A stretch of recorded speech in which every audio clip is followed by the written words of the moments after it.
يا ولدي ما يهمنيش، انت ابجد ما يهمنيش. والله تجيب شيء راح بالرمشي حشم على راحتك.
جو كازوز.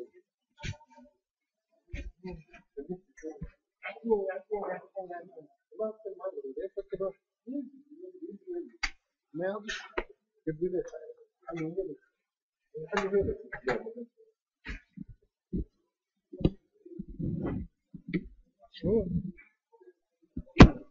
لا اسمع، انا قاعد غاديك ويجاني هي. لا لا جيبها في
Yeah, I know. Tu vois, là-bas, si tu as quelque chose à dire, tu viens encore. Like, that's it's okay.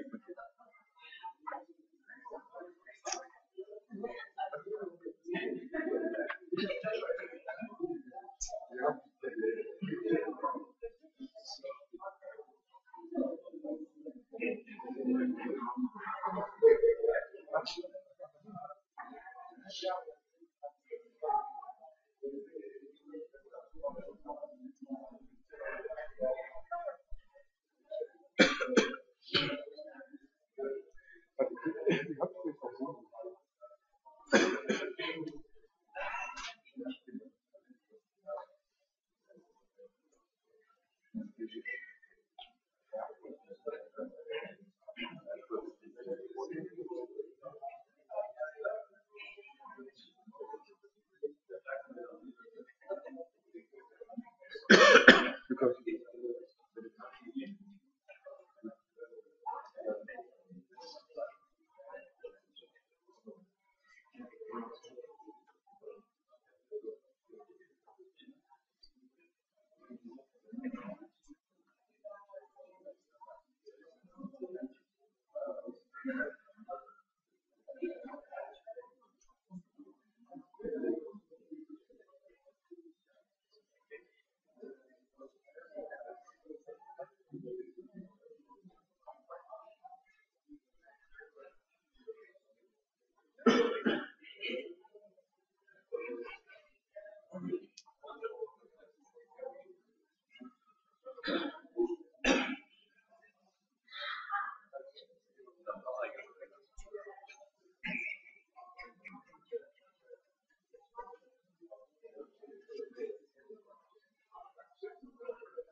Good morning, members. I hope we all had breakfast. We're very late into the meeting, and I would like to apologize that we're starting late. You would remember when we adjourned yesterday, the request from the community is that I email some documents to the community. That I have done, but there's some challenge with it being delivered through the email system. So I'd like to hand over the microphone to the CEO to explain what's been done about that. Thank you. Good morning, members. I can confirm that there was a configuration error in the mailing list settings, which caused the mail from the chair of the board to be discarded because he was not registered as a subscriber. I have given so the thing is, he has multiple email accounts, and one of his email accounts is a subscriber and another one is not. If you send from the wrong account, it doesn't go through. So up to there it makes sense, but the part that doesn't make sense is he did not even receive a notice that his mail had been rejected. I have given instructions to the staff to investigate and fix this problem. I apologize on behalf of the AFRINIC staff. Thank you, Alan. I've resent with the account that is subscribed, so I hope in a few seconds we should be hearing the tune "You Got Mail."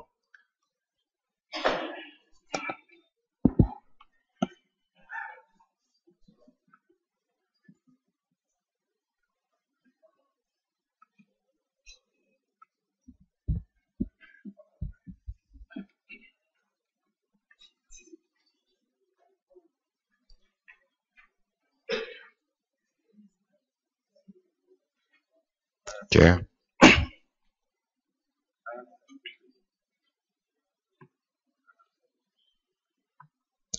Chair. Yes, Badru. May I be allowed to speak? Yes, you may speak. Okay. Chair, I feel I have to make a statement to the community regarding the information that was sent to the community. I do not feel it's a true reflection of what we should have been sending, and I'd like to get the opportunity to share with the community the full reflection.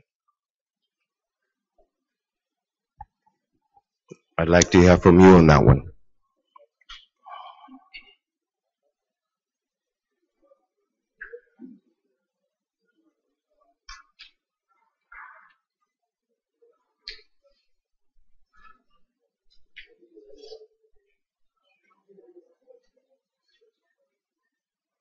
Okay, thank you, Badru. I have been advised, and the advice is that I had not called the meeting to order, so I hereby call the meeting to order.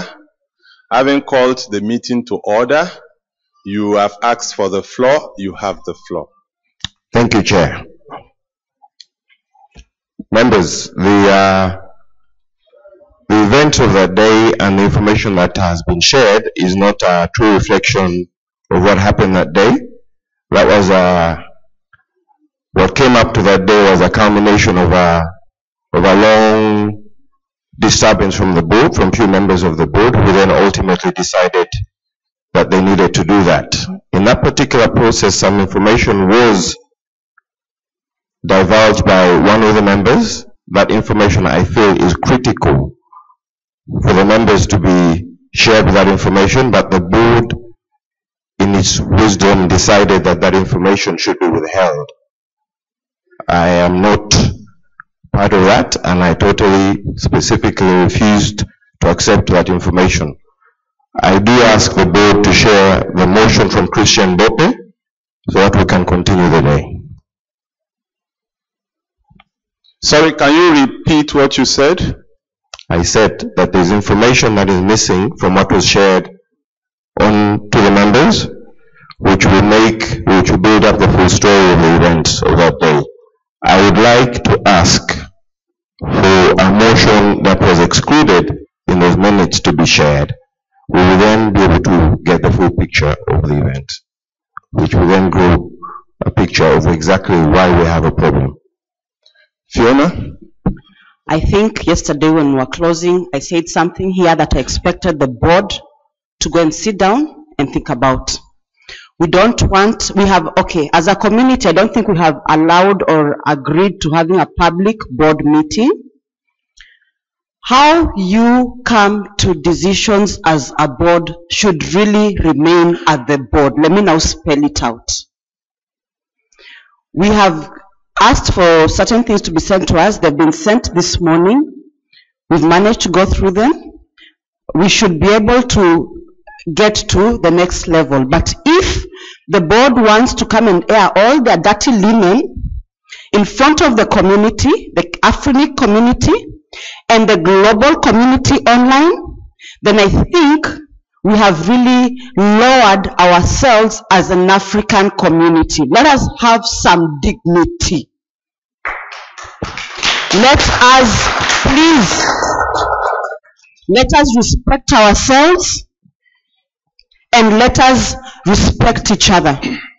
If we cannot respect ourselves, then I'd rather pass a motion. We cancel this AGM.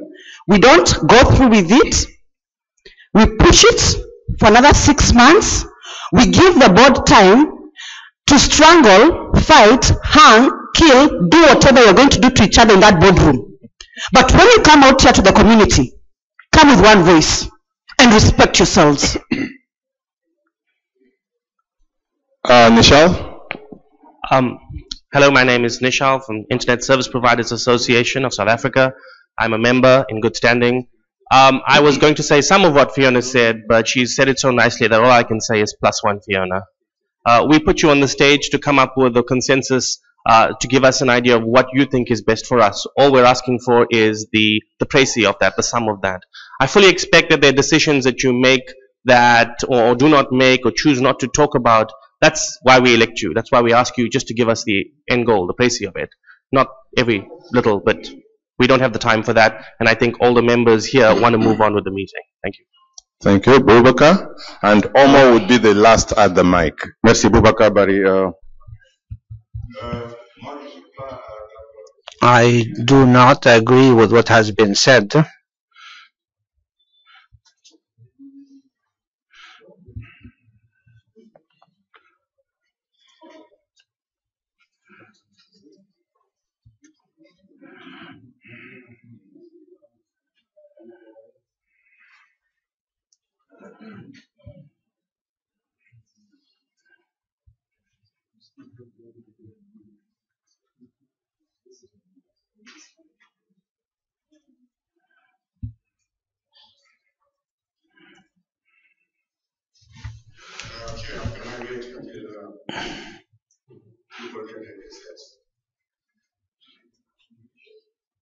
You need more time, or you want to speak in French?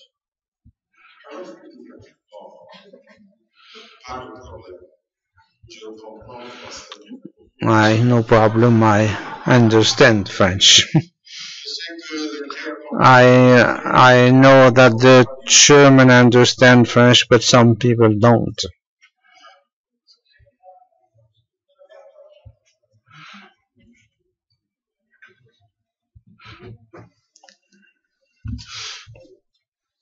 Shall I give the floor to all? Thank you. All you have the floor since you speak English. I speak French as well.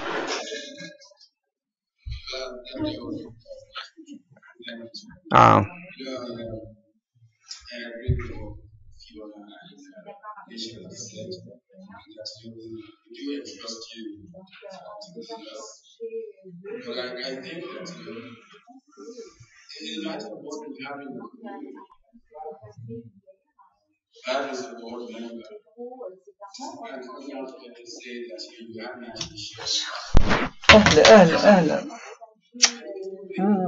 شنو حوالك؟ لباسة؟ الحمد لله وينك؟ وانتي شو عامل؟ صباح يعني هوني بتونس اي والله الحمد لله لاباس عليكي والبيبيات صباح ونصلي كل جماعة كل is hiding something from the community. Maybe you all should go. If you can't tell us as a community what the problems we have are, it doesn't matter if we elect you to be on the board and if you are supposed to be there to help us. You're there to serve us. You can't keep things away from us. Just wanted to share that. Thank you.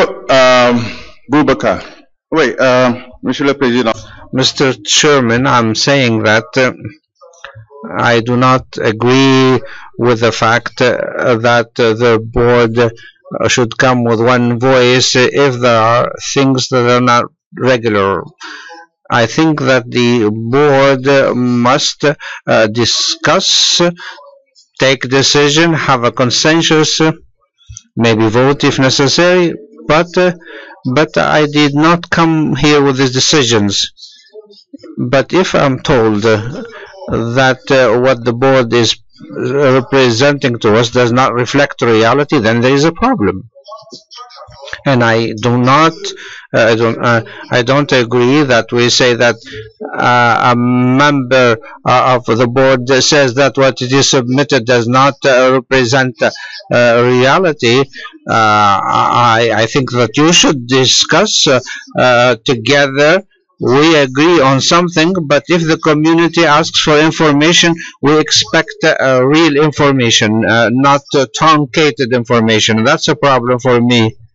I agree that if there are proofs that what the board has presented does not reflect reality, this is very serious, and that the board should resign. And thank you. Thank you very much. I'll yield the floor to the council at this point, the legal counsel of AFRINIC.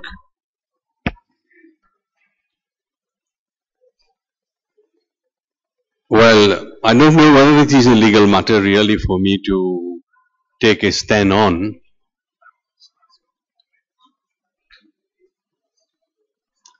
So, for me, what is happening, I can only tell you, I just take stock of it now. I was in the board meeting for most of the time, and I was never aware that there was going to be an individual address by a particular board member to the community.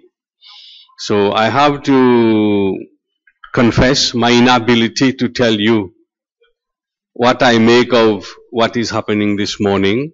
It's not something where I can go to my bylaws, to which I go normally when I'm stuck. Nor can I go to my Companies Act, unless to tell you my past experience as a former chairman of the ICT and Broadcasting Authority of Mauritius, as a simple person, that in terms of board ethics, what is happening should not have happened. That's all I can say. Thank you.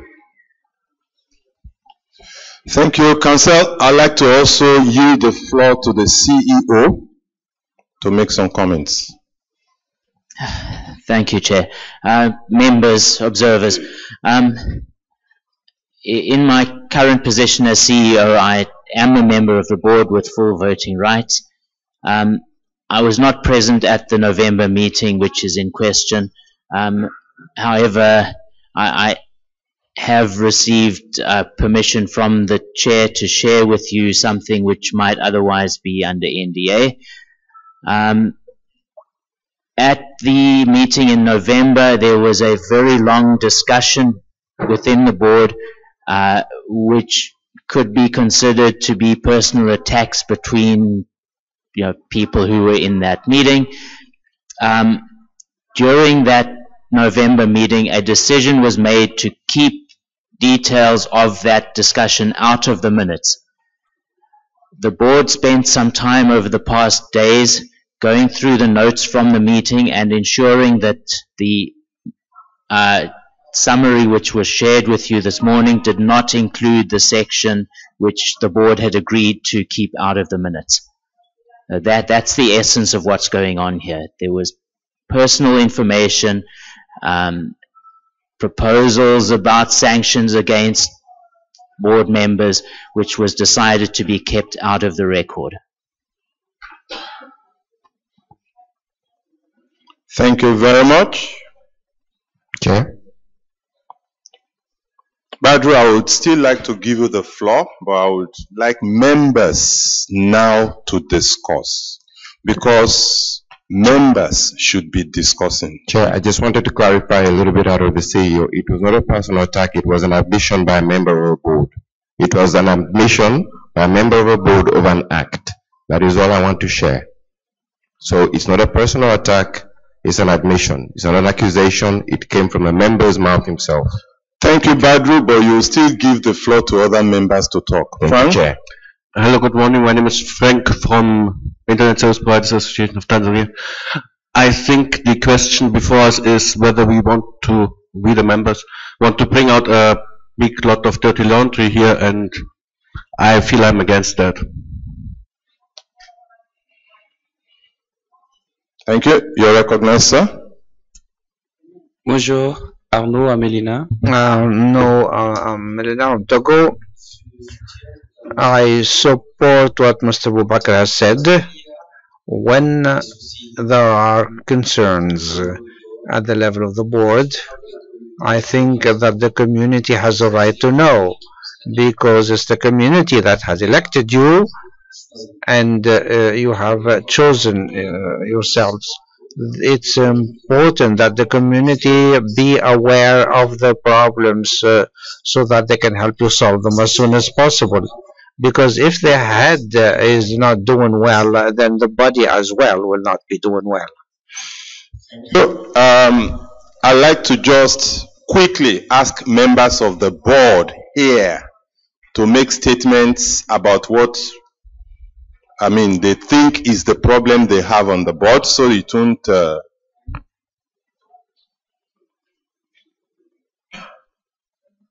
okay, I am being advised by the council that this is not the forum for that, but sincerely, okay, Ben. Yes, hello, yes, Sunday. My name is Benjamin Ishen. I'm from Ghana, and I support what Dr. Boubacar said and my other colleagues said. I think we are the members of the organization. We elected you to represent us, and we expect that you would also do what is necessary, provide the full information. In a case where there seems to be some kind of disunity within the members and the board, I think it is your responsibility to ensure that we have full information in order to make informed decisions. Therefore, I'll support what Dr. Barry and my other friends said. Thank you.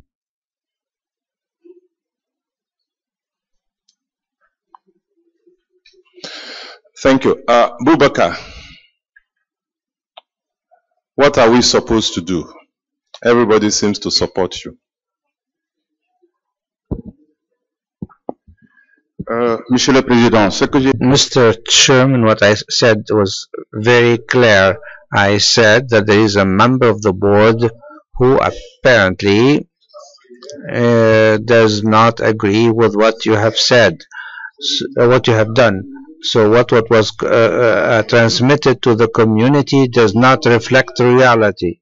I'm saying that if there are proofs that this is the case, I would say that there is a problem of the board, because then there is a problem of trust of the community vis-a-vis of the board. What I said is very clear. I am not said that what Mr. Badru said is true, but if I'm saying that if there are proofs that it is true, then it's serious. And then that way, I wanted to tell the board about my consciousness. Wale. Thank you, Chair. My name is Wale Adokun, Ahmadu Bello University, Nigeria. The community has in my own opinion, respected the board, and I think the board is still dragging us back with whatsoever is the problem between them. I want to move a motion that this community give the board the next 30 minutes to sit down amidst themselves, resolve whatsoever is the problem, and if they cannot do that after we reconvene, then the community should decide a way to move forward. Thank you.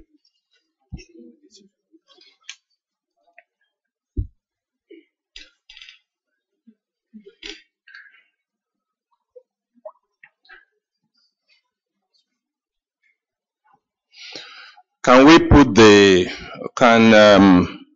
Secretariat please put the document shared with the community on the screen? And I'll ask Itham to make a statement. Thank you, Chair.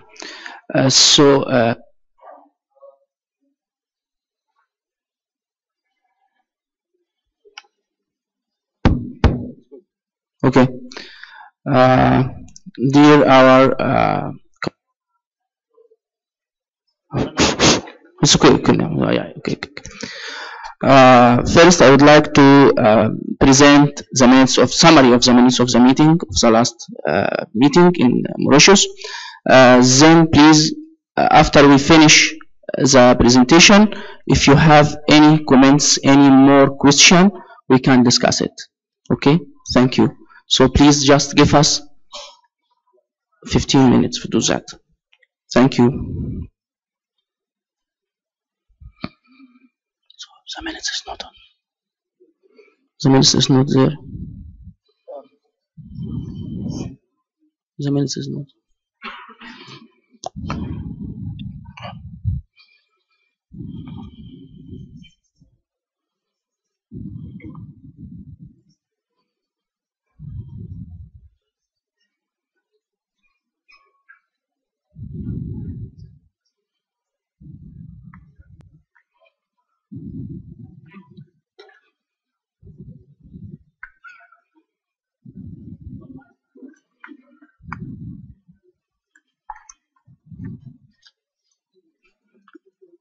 Gilan, could you help and put the minutes on? Okay.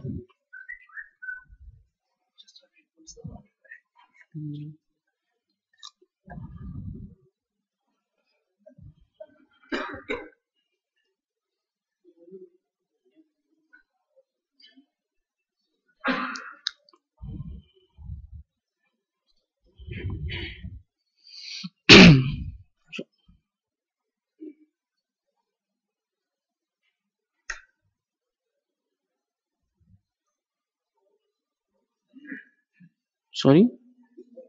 Okay. At the beginning of our meeting in Mauritius, there was a motion proposed by Mr. Andrew Alliston as a board member and seconded by Mr. Chris Sipon as a board member.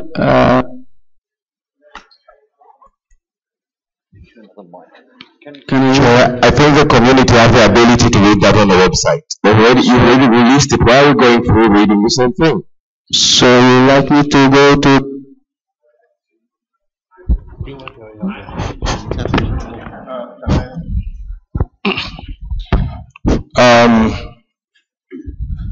If any member wants to make contributions as a board member beyond the people I ask to speak on behalf of the board, members are free to go to the floor and make comments.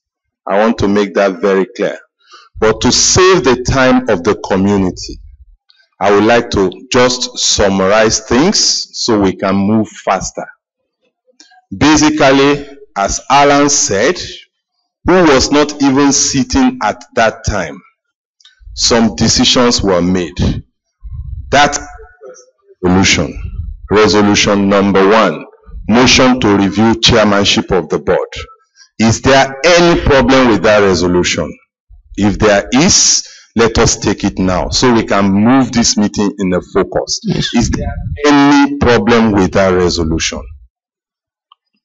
So the resolution said, if you would like, Chair, allow me?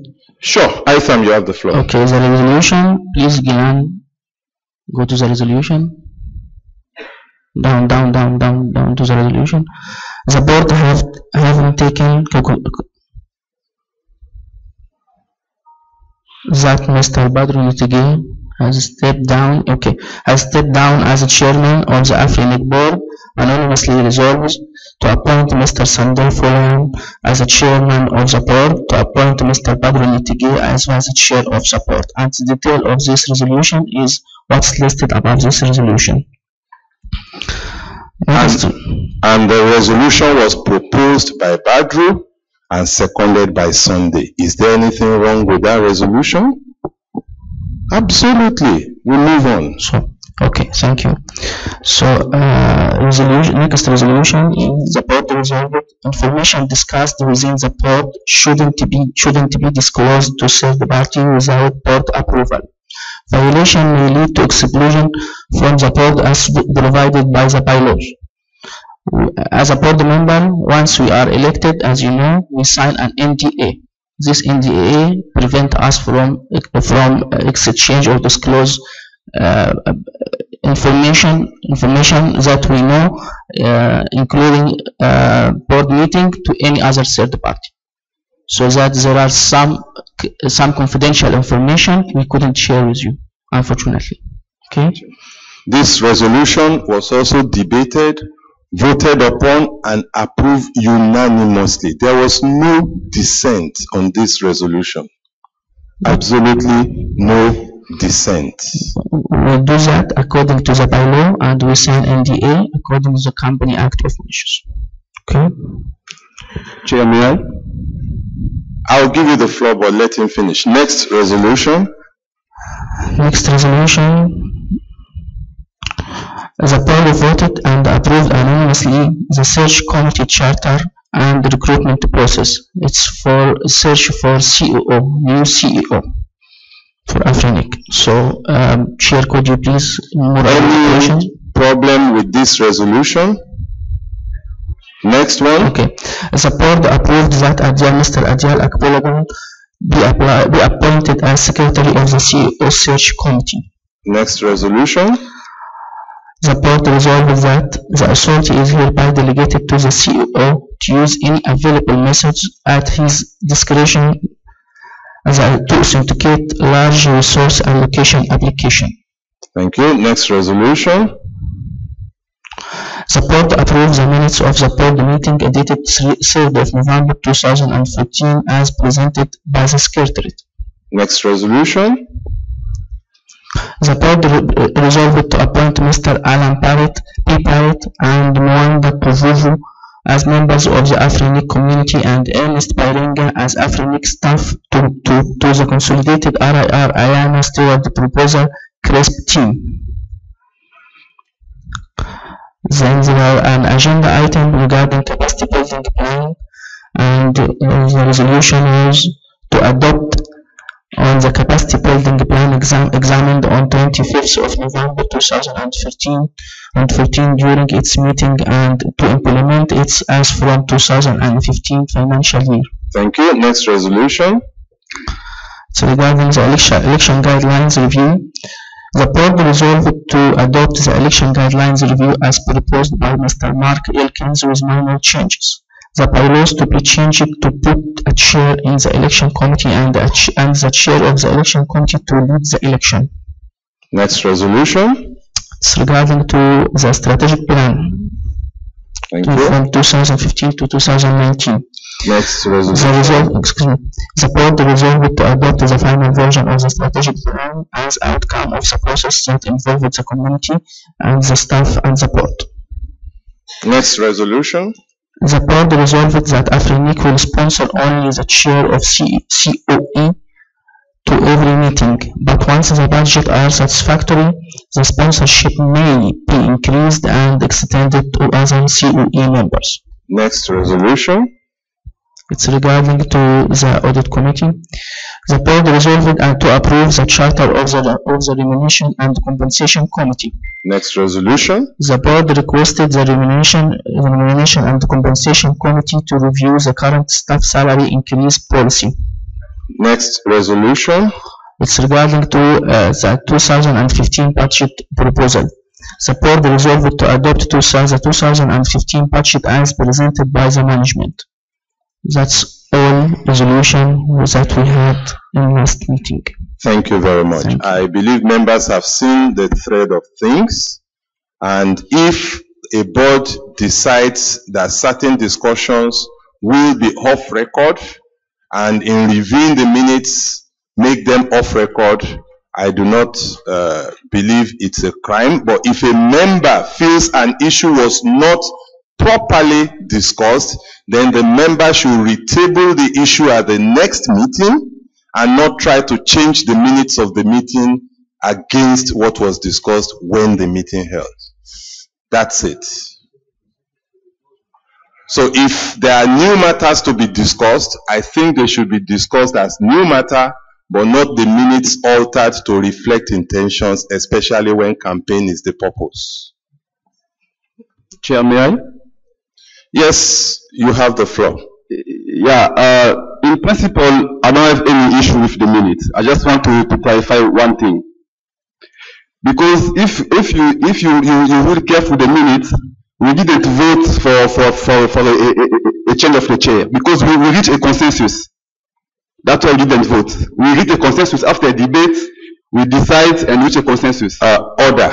Yeah. You are now discussing the details of how result. Is there anything wrong with the resolution? If there is not, please don't hold members back. If there are new issues, please introduce them as new issues, not as November issues. No, Chair, I'm not bringing a new issue. It's just a clarification for our members. Just a clarification. Because the feeling I'm getting now, it seems like at November, we work with a consensus. But in order to finalize the minutes, we refuse the consensus, we choose the vote of the majority. That's the issue I can see here. Thank you. Thank you. Merci beaucoup. Thank you very much. Since the chairman understands French, I would like to say that in the process, it seems to me that 209 is missing. Is that normal or is just a mistake? In the document that you have sent, there is 208 and then we didn't have 209. I think it must be a renumbering error, but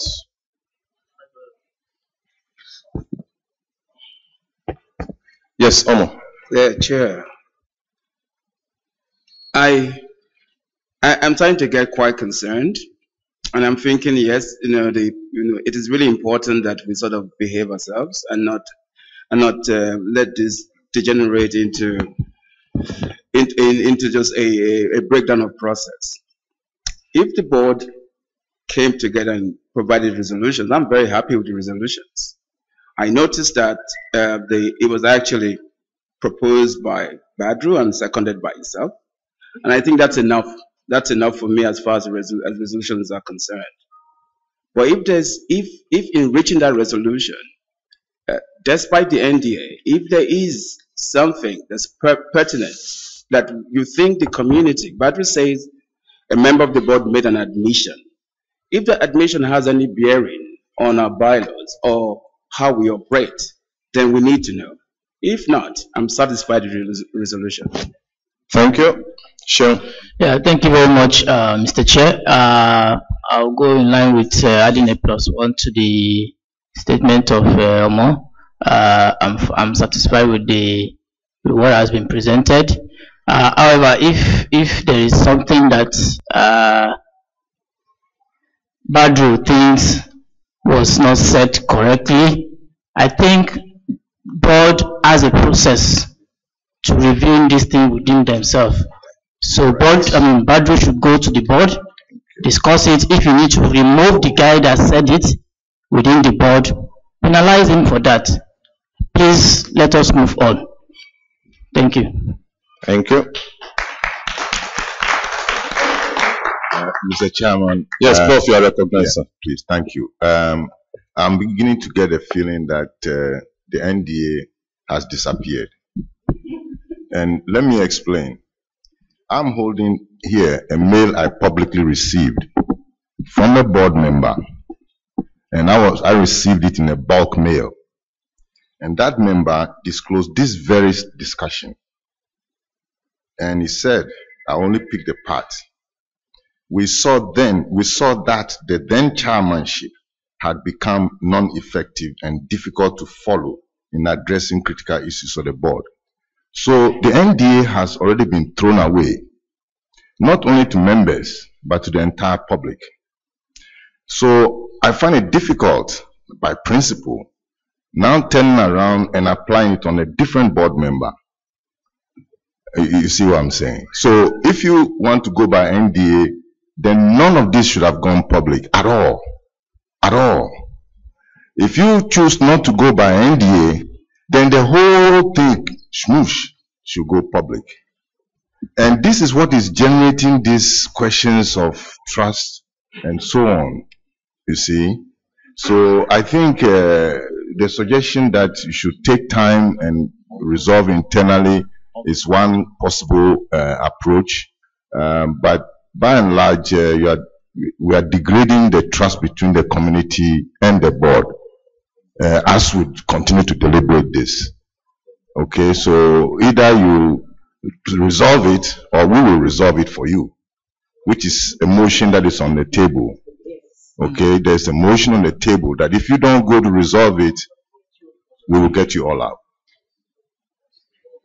Thank you, Prof. Before I give the floor to Mike, let me just make a little clarification on what Professor Queno just said. The board really has the item on its agenda to be discussed at the face-to-face meeting here.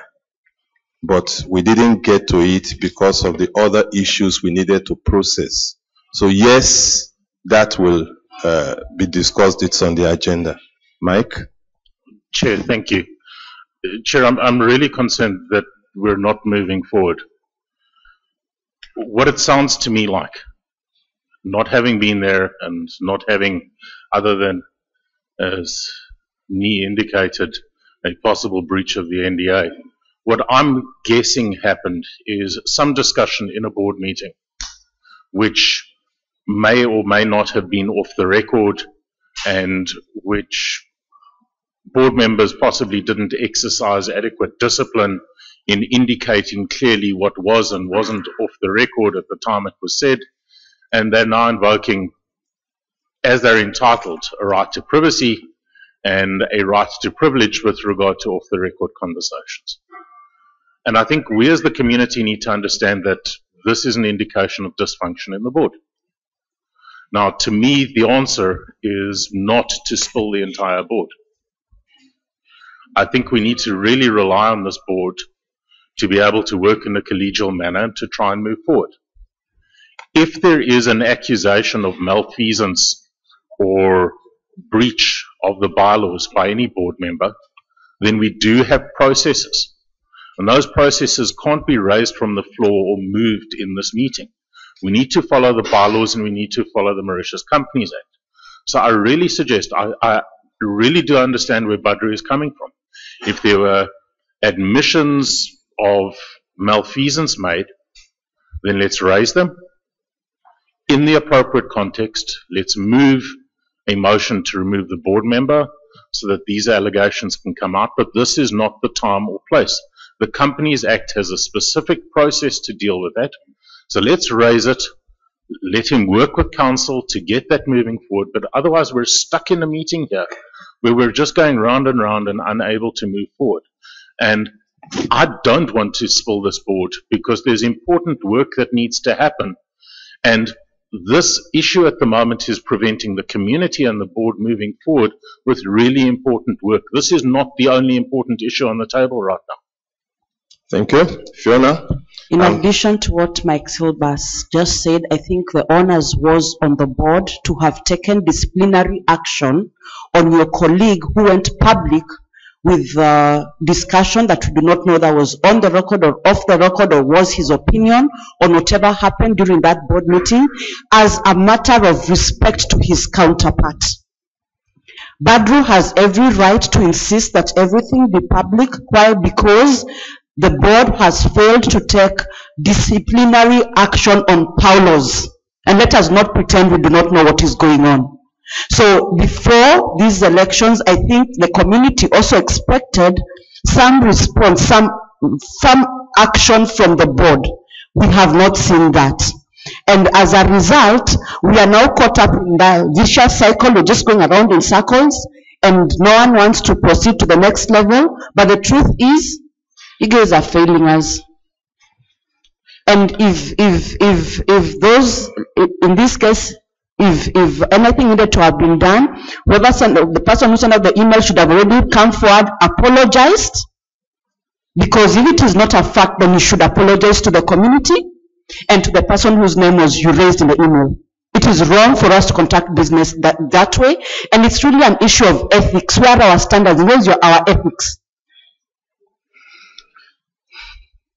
Thank you. Frank? Frank from Tanzania. I would like to second what Mike Silber said. I believe strongly that the board can deal with the issue that is at hand, that disclosure, and I would like to also, I recognize that there has been a lot on the table of the board in the last few days. That's why I still hope and believe it will be resolved by the board. And I would like to move forward in the program, and I would like to note that the same board position is up for election, I believe. Thank you. Sure. Thank you very much, Mr. Chair. I think there's a problem here, and the problem is not just, it's not one person. It looks like it's to the entire board. While we're discussing, a mail went to the members list. I'll read a section of that mail. Proposed resolution. Considering the statement made by Andrew Austin that for him to be elected on the board, he has convinced companies who have money and are ready to pay to cover the travel cost of few people to travel to Djibouti to attend the AGM and vote for him. Considering the fact that no one on the board knows which promises Andrew has made to convince these companies to spend money on his election, which is a source of clear conflict of interest. Considering that such situation constitutes a manipulation of the voting system and poses a serious question on the integrity of the vote, call for a vote of no confidence in Andrew Austin to continue to serve on the board. Call for the board to organize a new election to replace the seat that will be vacated by Andrew Austin. Please don't stop there. Keep reading to the end. Since you started reading, read all the way to the end. Thank you. Thank you, Mr. Chair. After discussion, John, permit me, apologies if I don't pronounce the name well, John Walubengo proposed that Sunday Folarin be chair, Badru Tenge vice chair, Andreas and Christian Bokwe to withdraw their motions and resolutions for vote of no confidence. Badru Tenge decided to step down as chair for the interest of board, the community and peace. And I think the resolution which you have presented follows. So, do you still want me to keep reading? Yes. Keep reading, since you are reading, so we get to the end. The board has taken cognizance that Mr. Badru has stepped down as chairman of AFRINIC board, unanimously resolved to appoint Mr. Sunday Folarin as chairman of the board, to appoint Mr. Badru Ntenge as vice chair of the board, effective as from Sunday 23rd November 2014. Resolution proposed by Badru Ntenge, seconded by Sunday Folarin. I would like to stop there. I wouldn't want to continue. But my point really is that the board is currently not following its rules. You have NDAs. That means that this is the second violation of NDA. No. That also means that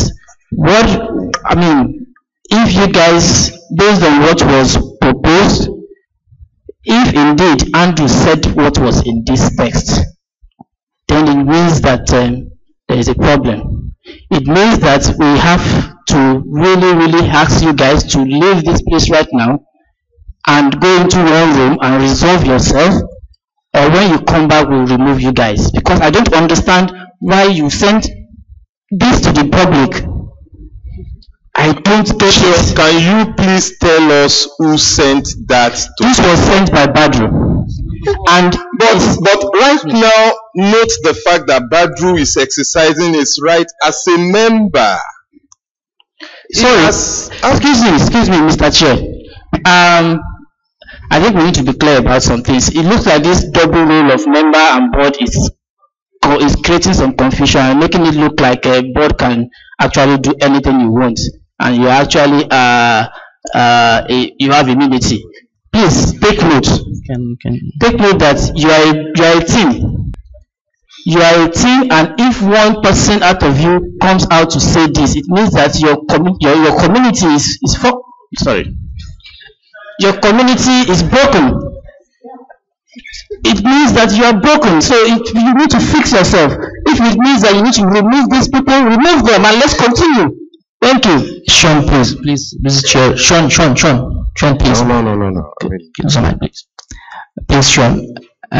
Before you judge on your board and the work is actually did, please read it to the end. Don't read half of the text and build your judgment on it. It's not right. Chair. Read it to the end. Members, what we shall do, this board shall request for a 10-minute recess, if you please. Thank you, Chair. That's fine. Thank you.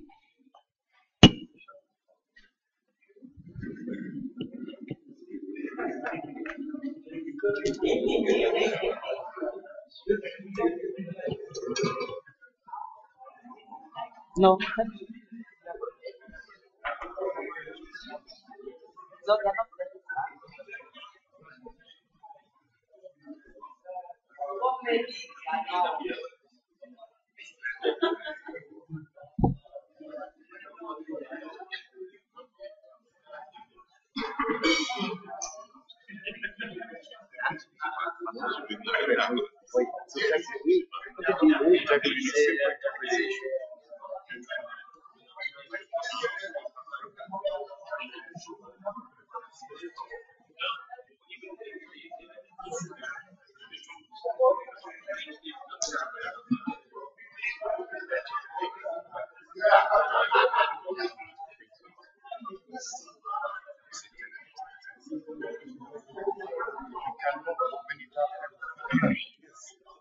Andrew should have gone. To me, it was about integrity.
When I look at the back.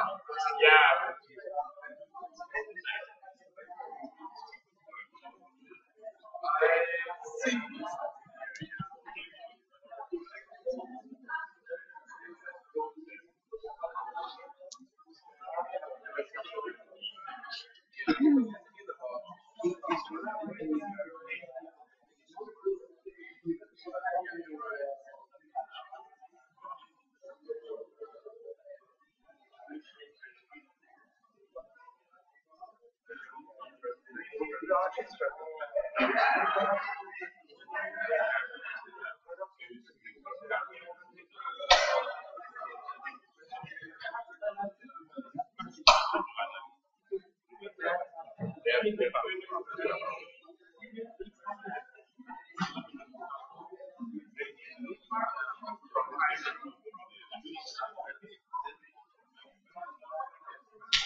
Mais écoute, ce n'est que...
Mais si le montant n'est pas... Ah oui, on a dit quelque chose sans... Non, tu m'as dit c'est juste un papier que je signe, c'est Non. pas. Ah, moi, je pensais pouvoir peut-être... C'est juste te du donner taxi, les cash. quoi. Si j'avais du cash, j'allais te donner. Parce que ça fait près $100, non? Ça fait $130, 120 quelques dollars. Tu veux qu'on te fasse un transfert? Pardon? Tu veux qu'on te fasse un transfert pour ça? Le mieux, si tu as du cash, c'est mieux. Si tu n'as pas, Je veux voir avec les si tu as besoin du papier, je l'ai préparé. Si tu n'as pas besoin, Non, pas tout de suite. J'aurais besoin de ça si j'ai le cash. ah d'accord. Je vais voir si je peux trouver du cash. Et là, je te donne du cash. Sinon, tu me l'envoies et on fait un transfert sur ton compte. Malheureusement. Moi, je vous dis, des petits transferts comme ça, je n'aime pas. Tu payes des frais bancaires plus que. Non, non, c'est pas un problème. Soit. Bonjour, good morning. Tiens, You are, I can't believe. you are very strong this morning. So you receive, I can't believe. So my question is that you receive that from back. Yes, it's on the members list. It's on the members list. The public. No, I mean, sent to members. Okay. So now, Elle était à l'unique that's what we talked about that happened because the election of Islam and then his resignation. So,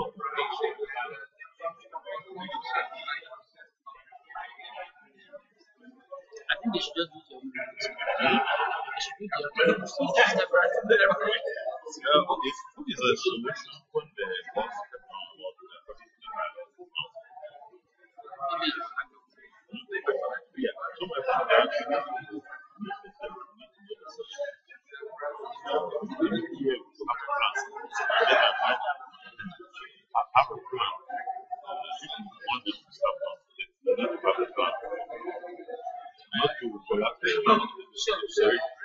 Actually, I really want to want it to be honorable members.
Huh?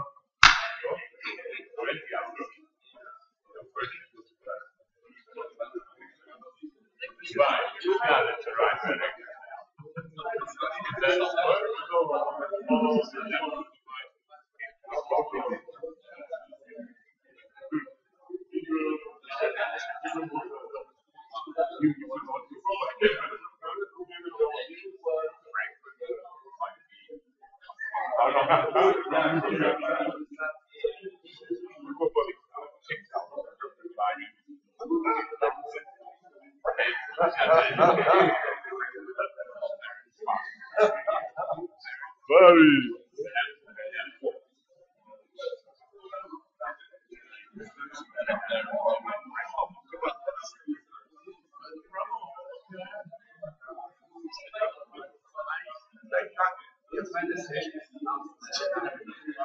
I don't know. Mbona jana wewe alikuwa anatia baria? Unajua? Anajua. Anakuwa polepole. Bari. Jana alikuwa anasema Ameenda? Aishaenda?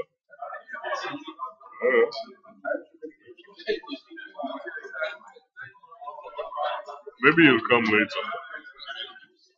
He's leaving today.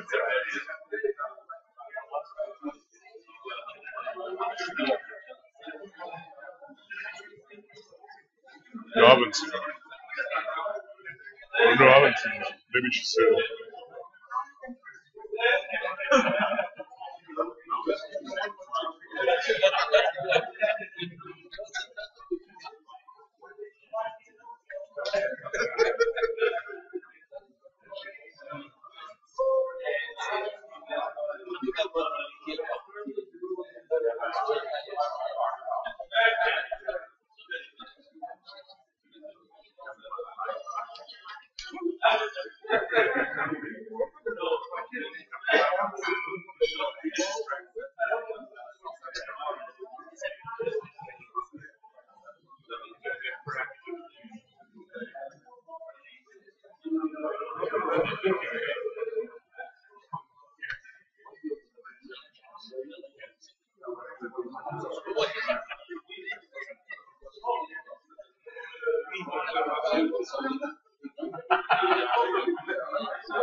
you in, bro. They're gonna vote you in soon enough.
Please, can we ask members outside to come in? The board meeting is over.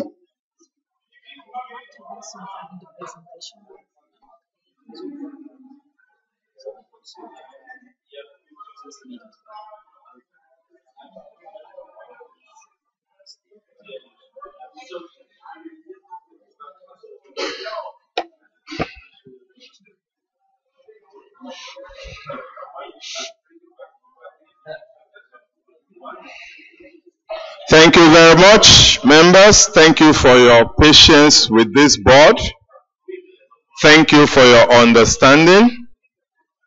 May I please request, Badru, could you ask those outside to please come in, that we are done?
Thank you. May we resume?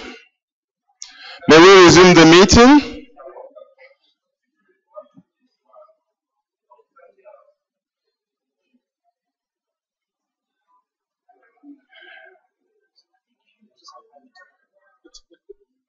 Yeah.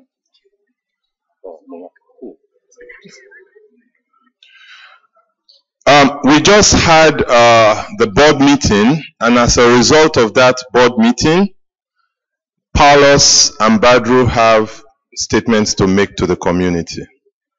So I would start with Paulus. Paulus? Okay. Okay.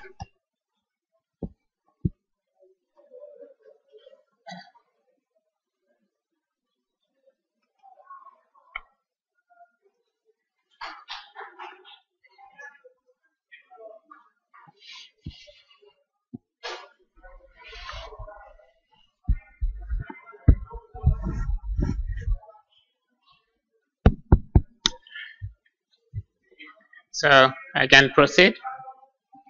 Yes, Paulus, proceed. Thank you, Chair. So the issue of the NDA was on the board agenda for this week, and I think you heard from the board chair that we didn't get to it on the agenda because of the other pressing issues that were before it. And I was willing to go with the decision of the board on this issue. So the board has now taken a decision, and I would like to start by saying that the truth hurts, and I would like to apologize if the truth did hurt anyone, but it is the truth. And following the board meeting that just took place 10 minutes ago, I will step down from the board on this issue based on the decision of the board. Thank you.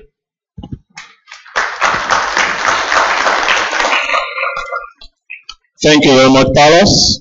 Badru? Hello? Hello?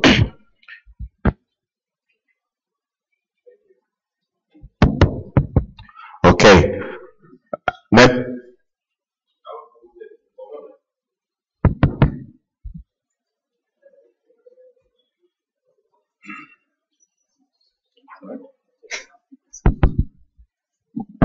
Members, I was voted onto this board on an issue of integrity and to serve this board. I'm serving the community. Serving the community means being true to the community to the last minute. We're representing Africa and the rest of the community. So the privilege of being on the board means that we're supposed to hold that office with the highest esteem. To me, the highest esteem means to uphold your values and the values of integrity and the values of the organization. It doesn't mean that because you're my friend, I will accept particular areas of not coming up to step. As the chair of the board, there are certain responsibilities I had. Those responsibilities meant that at times you meant that you were not going to be as popular to everybody as possible.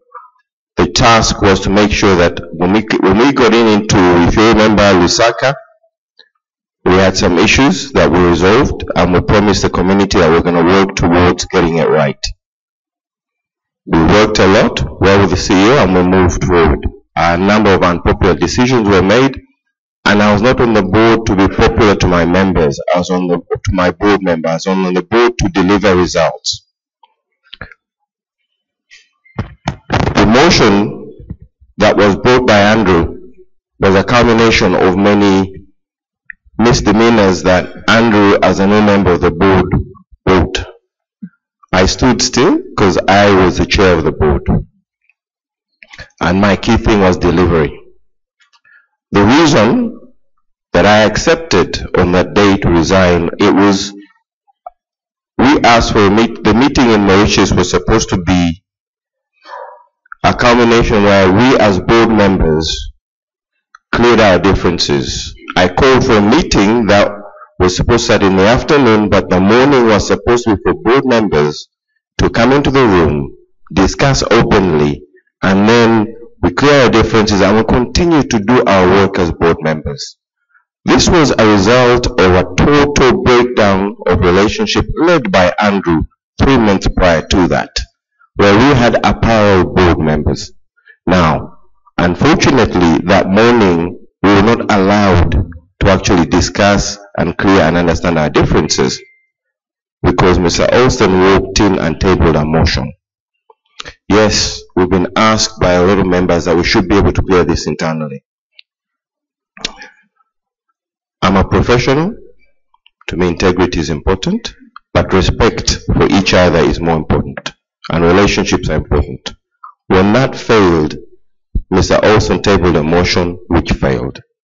I'm not sure that motion was shared with you.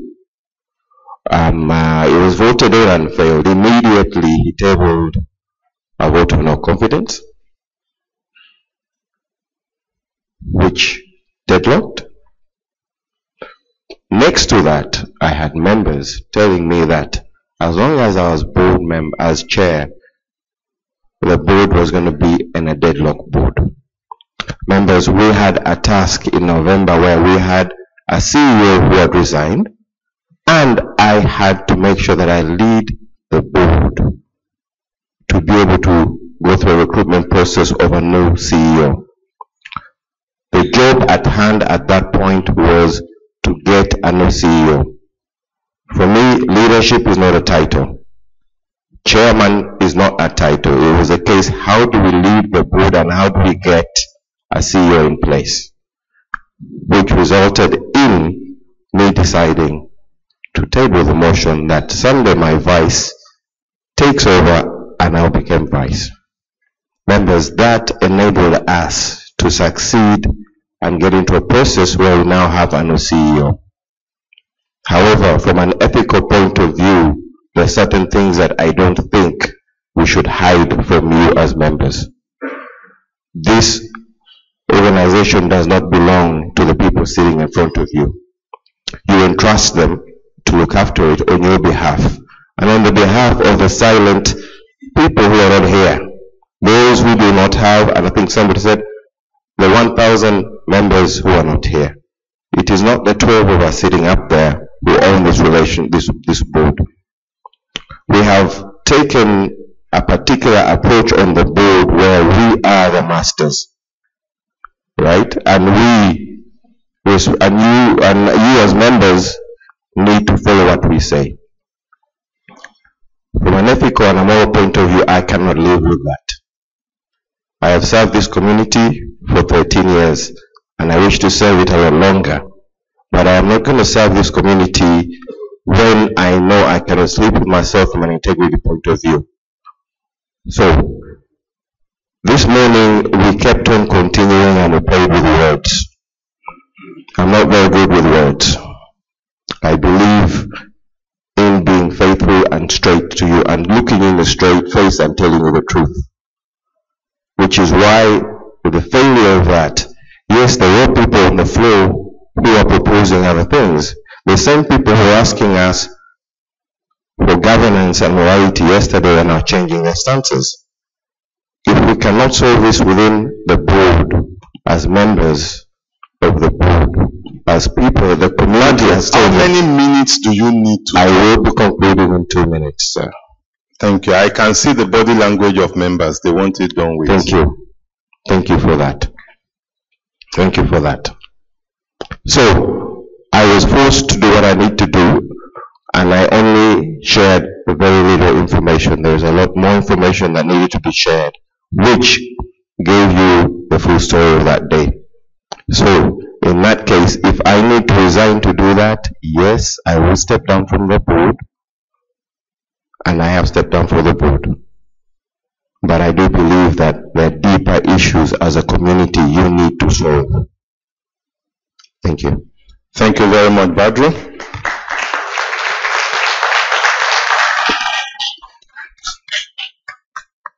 I'd like to inform the community that the board has always made deep efforts to cleanse itself. But sometimes, few words are more honorable than long stories. Having said that, at the meeting we held just when we asked for recess, the board decided that members who violated the NDA should step down. And so, members who have violated the NDA have done what is honorable. We also discussed the fact that there is some integrity issues hanging around the neck of Mr. Andrew Alston, and we will like to deal with it. But by the bylaws and Company Act put together, we need to convene a meeting with 2 weeks' notice if we have to remove any member by resolution. We have therefore voted as a board to convene that meeting within the next 2 weeks to deal with the issue of the continued presence of Mr. Andrew Alston on the board of AFRINIC. Having said that, I'd like to say that we continue with the business of the annual general meeting. I would allow Andrew make a short statement. Chair, if I may, just before that happens. Okay, Mike. Mike Silver, Liquid Telecom, just the accusations made and the allegations made seem to indicate certain malfeasance on the part of Liquid Telecom. I'd like to place on record that Liquid Telecom has not bought for, paid for, or in any way manipulated the voting process within this organization. I'd like that very clearly stated. As regards any allegations against Andrew, those are allegations that Andrew will need to deal with, and I see he's behind me and wants to respond. But in terms of Liquid Telecom, that's not how we do business.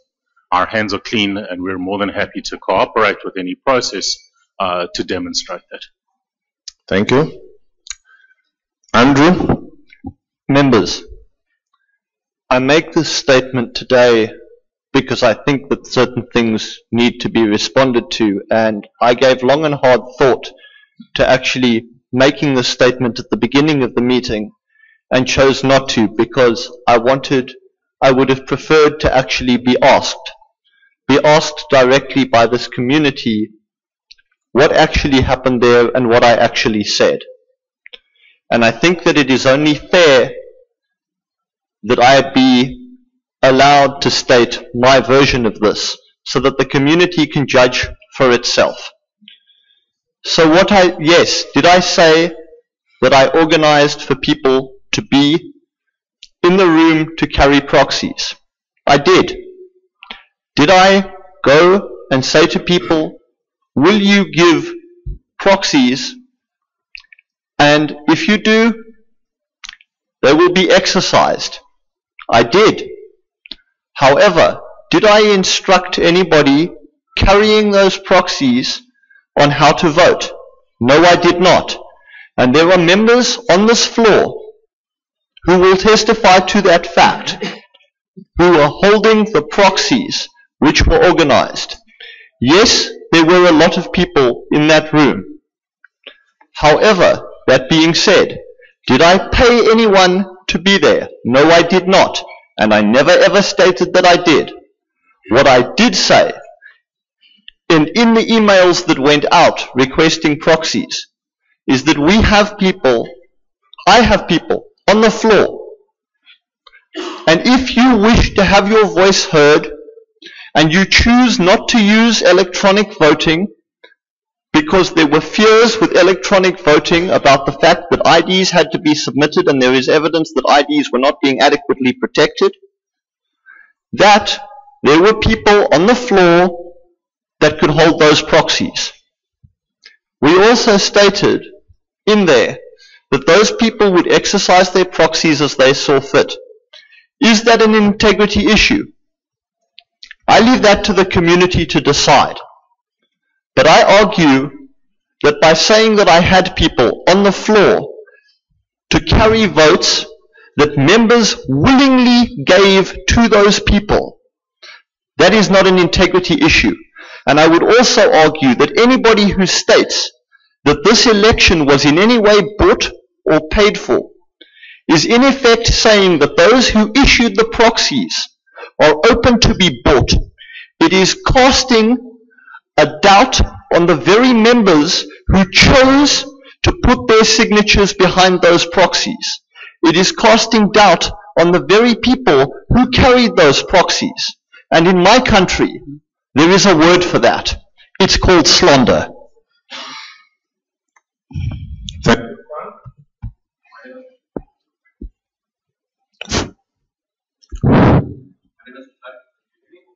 No? No? Maybe you use the mic here.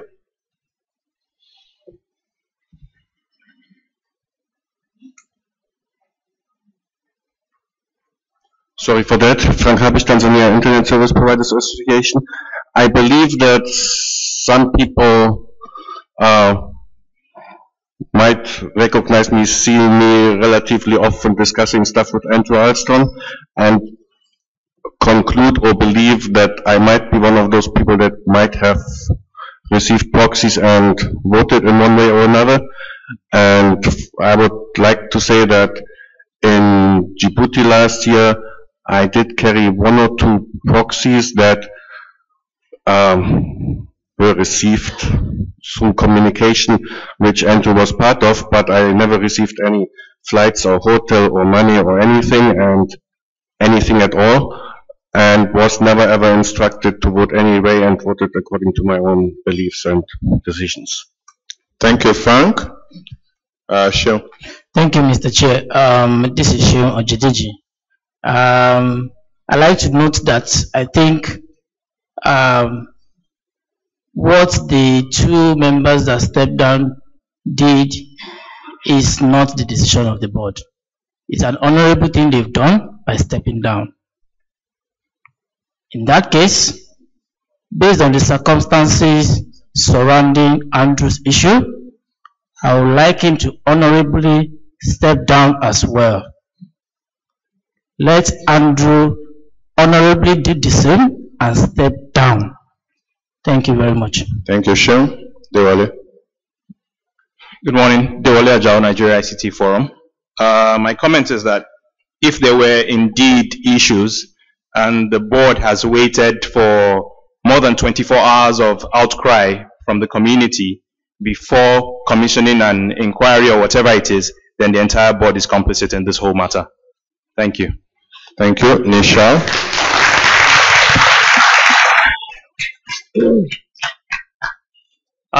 Nishal Gabudan, Internet Service Providers Association, South Africa. I'm in good standing. Mr. Chair, first, congratulations on taking a decision, which is what we'd asked for before lunch, along lines that make sense to you. Again, at least for me, it shows that we place trust in people that are willing to act. So my congratulations to you for that. The second part of what I'd like to say is I have carried proxies for multiple board members, many of whom are sitting on this table right now. At no time ever have I accepted money, flights, dancing girls, or anything like that from any of the people here. I've always voted in what I believe is my best interest, and I'm glad to see that the decisive steps you're taking, the actions that you're taking now are in our benefit. Thank you. Thank you. Yes, sir. Oui, Emmanuel Adjovi. Merci. Merci, Monsieur le Président. Ce que je constate depuis hier, oui. What I'm noticing since yesterday is that there is a lot of rotten things in the African house. We can see a system like the FIFA one.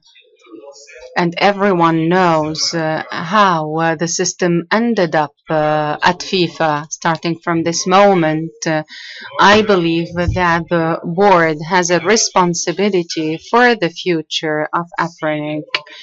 If the board members are aware of this future, and if they believe that they are concerned with the community and the development of the internet in Africa, and on the name of the African continent, I'm begging them to resign so that we could reform Africa.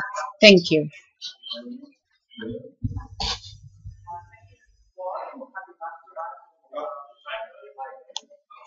Please, can we use the mics here? Please, that mic is not good. Can we avoid that line, please? Thank you. Please remove the mic from there so people don't go there. Fiona Songa, Telecommunication Service Providers Association of Kenya. I would like to just thank the board for what you've been able to put together in the short time that we have put so much pressure on you. However, I need us to be able to recognize that we have probably been too focused on fighting and trying to bite each other's heads off that we are now we are biting the fruits, really eating the fruits of gaps in our policies and procedures. As an operator of an industry body in Kenya, we have seen a lot of emails from members who want to be on the board asking for votes. That has been the norm. A lot of the operators are not in this room, which means they either vote online or they have proxies carried in for them. It so happens that the easiest point at which these proxies can be delivered tends to be exchange points or associations, and so exchange points, associations, and the staff tend to carry a lot of proxies that have put many of you on the board. We need to look at our procedures. We need to, as we clean up, we need to have very clear guidelines of how we need to then be running our campaigns so that emails requesting for votes can be clearly defined and restricted on what we need to entail, because there is a lot of hearsay, there's a lot of factual communication, but the mailing lists are open. And if a board member requests to send an email through to the members of the Telecommunication Association requesting for votes and requesting where they can put in proxies to do so, we have allowed them that. But I think moving forward, even as the associations who are members of AFRINIC and who come in to represent large groups of the members, that's the TSPAs, the ESPAs, the TESPOCs and the like, we are going to have to change our engagement with other AFRINIC members. Because I think we need to be very clear when we are putting forth accusations that are justifiable and accusations for which there isn't concrete evidence. I have come from AFRINIC meetings for the last 5 years. AFRINIC covers my travel costs. There's been no reason for any other operator or a potential board member to foot those costs. And both AFRINIC and the other organizations that I represent would not allow me to receive any payment in any form. When we receive proxies from our members and as an association, we are given the proxies and they will give us instructions on how they want the votes to go. So let us be careful about, have a clear difference between issues that lean on witch hunting and issues that lean on the facts. Let the board constitute a committee, let them investigate, let us get the facts right before we table motions and put in proposals. And let us remember, as board members, we have given you certain responsibilities. Please carry yourself according to the decorum that is required. One last request. I believe that we have a lady board member who's supposed to be sitting up there. I think it is in good faith that we should have her at the podium. Thank you. Thank you for everything you said. I'll just respond to the issue of the lady board member. She asked for permission from the chair to be away. Once she comes back into the room, the lady board member will join the board here. So she will be back. There she comes. So Aminata, please join us on this side. The community wants to see you here. Thank you. Yes, sir. Chair, I will join the crowd and thank you for coming to a resolution. I agree with Dewale that, the board is complicit in this. But I know it is not practical, to suggest that we vacate the board. But I think if you think about the denials or the rejections of that the last few speakers have made about receiving any sort of money or tickets from the board member, you can start to see why how this is impacting on the community. I think the reasonable thing to do here is to dispel any sort of just expunge this completely and start afresh. 2 members have stepped down. The last member that's involved in this should just step down, and while we try and rebuild this. Thank you. Thank you. Yes, you have the floor, sir. My name is Nigel Titley. I'm chairman of the RIPE NCC. May I make a few comments? Yes, sir. Thank you. I've listened with great sadness to the discussions over the past 2 days, and I'd like to bring forward a couple of suggestions.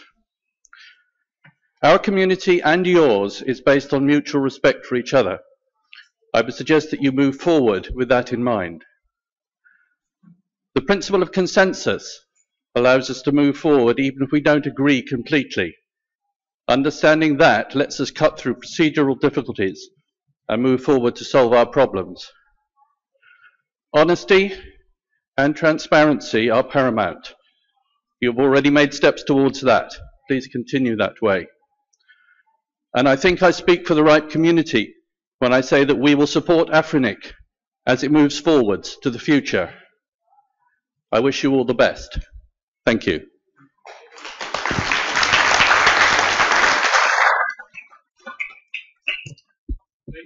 Thank you very much for that comment, Nigel. Thank you, RIPE NCC.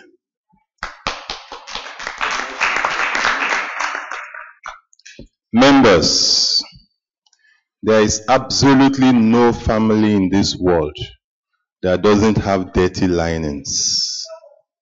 Where we choose to wash them is what differentiates us. Yes, there may be issues, but every issue must be discussed. Every issue must be resolved. Those in the minority should have their say.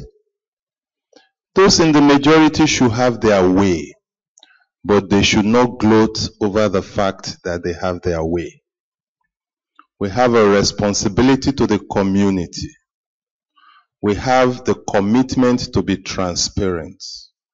We have the commitment to be thorough. Maybe we were not even given a chance on so many things. Maybe the strives have overshadowed the little achievements we have made as a board. Maybe we have not even done anything.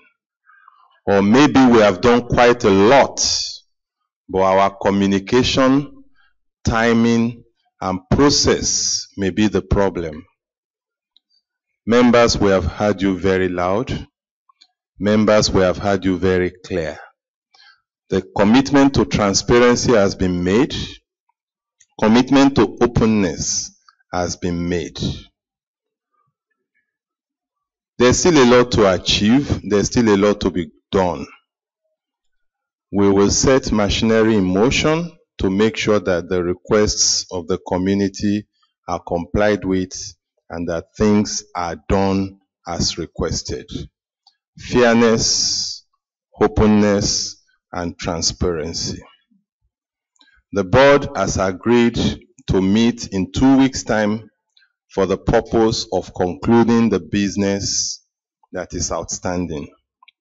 May I request members that we proceed and set in motion mechanisms for addressing all the comments that has arisen from this meeting, so that at the end, those changes we need to make can be properly articulated and put together as a document that we can use to further strengthen AFRINIC. I would want to recognize Professor Koino first, then Andrew, and then Ben.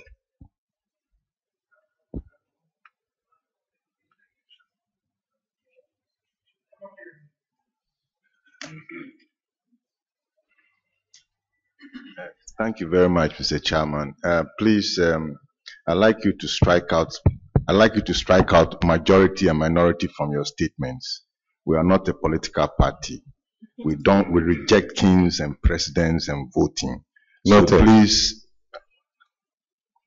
please, I want us to commit to consensus. Full stop. Thank you very much, Prof. Andrew? Members, I have heard 2 people request that I step down. I have opted not to do this, not because I am holding on, but because I believe in fair process, and I believe that my name will be cleared, and I wish to have the opportunity to clear my name, and I believe really strongly that at the meeting in 2 weeks, I will be able to do that, and I believe that I will be able to walk out with my head held high, having done nothing wrong. And therefore, I am holding to that process purely to clear my name, not because I am holding on.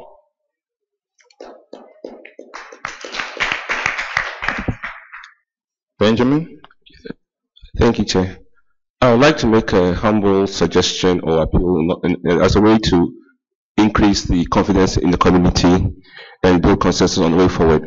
I'd like to suggest, or whichever way possible, I'm not sure how to move this forward, but in the bylaws, there's section 16.4, which allows the Council of Elders to assist you in taking the decisions. And since this is a very sensitive matter, issues of NDA are involved, issues of the community being, ensuring that all information, or being sure that the issues of the community have the full confidence on the board, and also the things, I'll suggest that in your 2-week meeting, you involve the Council of Elders so that we can know that at least all the deliberations were done within all the statutes and all the bylaws of the organization. Thank you. Thank you very much for that nice suggestion. Thank you. Yes, ma'am. Thank you, Chair. I'm Gabriela, Liquid Telecom Uganda. I really agree with you when you say you should fix your issues in your own house as a board. If someone has done something wrong, you probably need to address that within your meetings, not the community, but within yourselves. The difference with the other people that have stepped down is that they breached the NDA. You had your argument, they breached it, so they stepped down. Now, if there is another issue, you probably should handle it in your house and keep us out of it as a community. So could we please move forward with everything else that we should be doing? Thank you very much. Members, I see Badru. Oh, okay. I would like to close the mic unless there is additional information, which I will give you. That would be the last comment. We need to move on.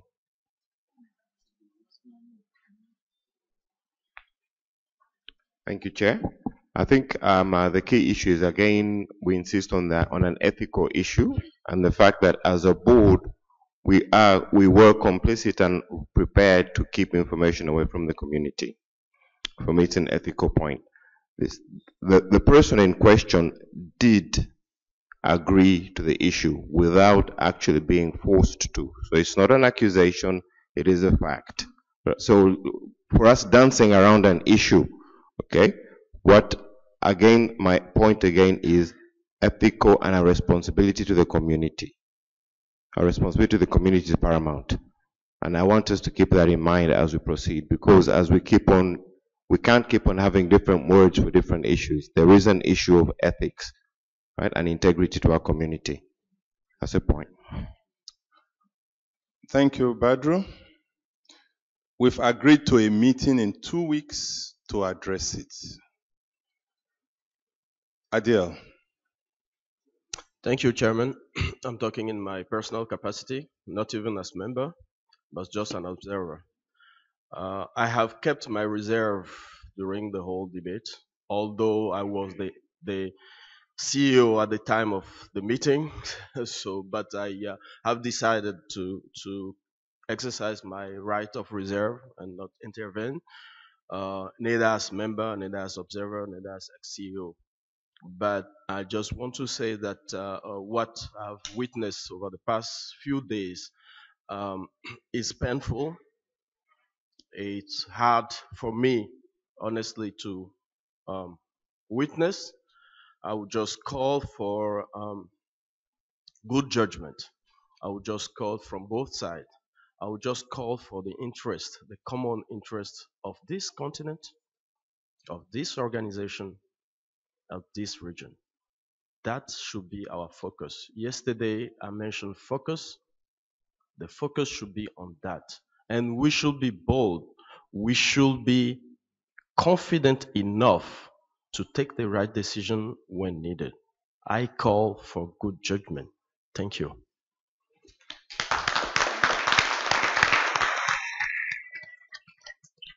Thank you very much for those nice words of wisdom, Adil. Members at this stage, can we proceed to the next item on the agenda?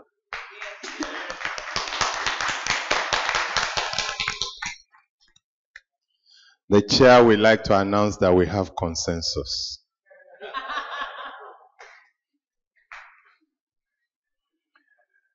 May I invite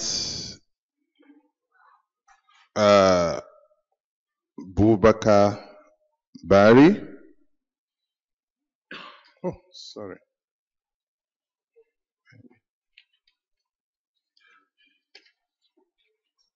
Yeah.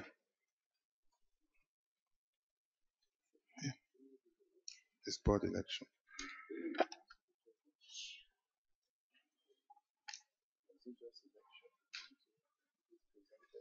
Yes, may I invite Boubacar for the presentation of the candidates for the board election before the elections committee take over. NOMCOM, who will then invite elections committee.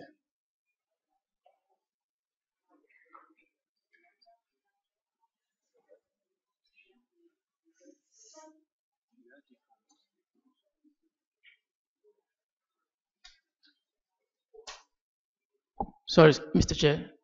Yes, sure. I think according to the previous agenda, we were supposed to look at the pending resolutions. Are we skipping that? Per the agenda, we are at board elections. The resolutions come after the board elections. Thank you. Per the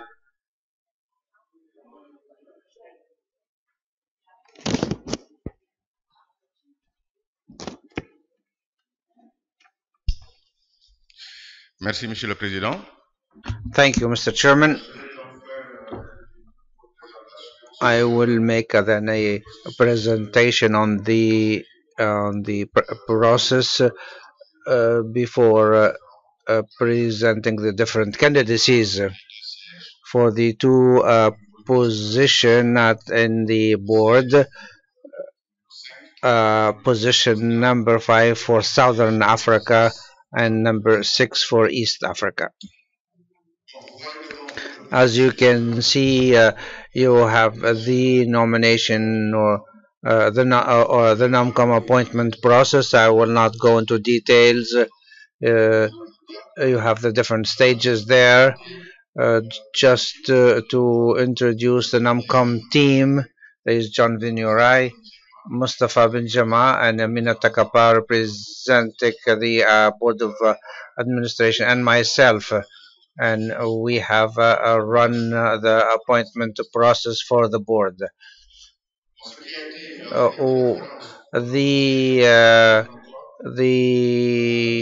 terms of reference for NOMCOM is mainly what you have in the bylaws, Article 9.3. For us, for the NOMCOM, the appointment committee, we have to do everything to have the satisfying number of candidates for the seats to be filled. We have the responsibility to supervise and to lead the elections with the election committee today.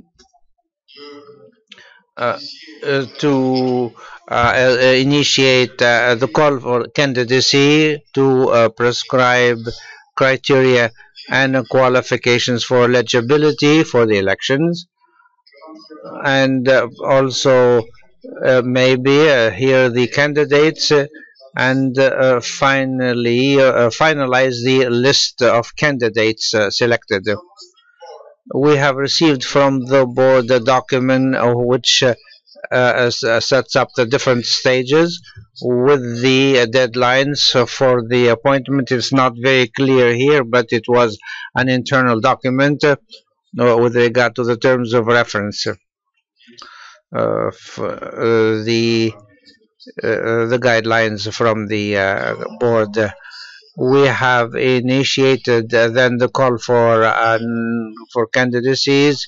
This was published in March 18, 2015, and in addition to the general criteria at the level of the bylaws, the candidates must be appointed, nominated by a member, a regular member of AFRINIC, and if it's self-appointment nomination, they need the support of 2 members, regular members, to have participated at least 2 AFRINIC events in the last 3 years, to have at least 5 years experience in an AFRINIC pertinent field, mainly resource management, internet management, the policy development, finance, audit, and human resources. So these are criteria that we have asked for nomination. There were 2 other criteria which are important as well, and that is not to be an AFRINIC employee, and not to be a member of a decision-making body of an organization that may have a conflict of interest, that is, and of course, to be available or ready to participate in the different meetings of the board. And at the end of the nomination period, we have received 6 nominations for position number 5, Southern Africa, and 8 for position 6 for East Africa. After analyzing the nomination for the criteria defined, the nomination committee has validated 5 nominations for Southern Africa, position 5, and 2 for East Africa, position 6. So there have been 7 appointments that have not been validated by the committee for the following reasons. Either because the organization that has nominated is not a member of AFRINIC, a regular member, or for the self-nomination there was not the support for 2 members of AFRINIC, or there was no participation in AFRINIC events in the last 3 years. The nominations that were validated by the committee are the following. For position 5, Mark Elkins from South Africa, Paulus Miranda from Malawi, Michael Zilber from South Africa, Lucky Masilela from South Africa, and Michelle Markin from also South Africa. For position number 6, the nominations that were validated were Sadabibu Tahiji from Tanzania and Padu Entege from Uganda. These candidacies have been validated by the nomination committee. So, what has been validated by NOMCOM? The names that I have just mentioned. The list was published on the AFRINIC lists and on the site of AFRINIC on May 14th, 2015. Now for the vote. The electronic vote was opened on 25th of May 2015. It was closed yesterday at 1500 hours Universal Time, and the paper vote will be done during the session. This is, Mr. Chairman, the presentation that I wanted to make with regard to the NOMCOM process and that has been initiated. Thank you. Thank you very much, Boubacar.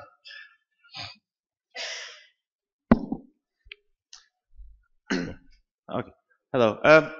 Sander Stefan, I was just looking at your presentation, and as an outside observer, I just had a question. It seems like you added requirements for the candidates, and in the end, eliminated effectively most of the candidates from the East. At least that's what it looks like. So I was just wondering, why were these requirements put into place, and why not let the community decide on those? On who to choose? Why were there so many people eliminated or not validated?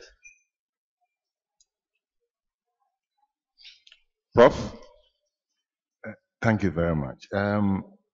There was one very interesting criteria that borders on some of the discussions we've been having, and I'd like it to be confirmed that all the candidates meet that criteria.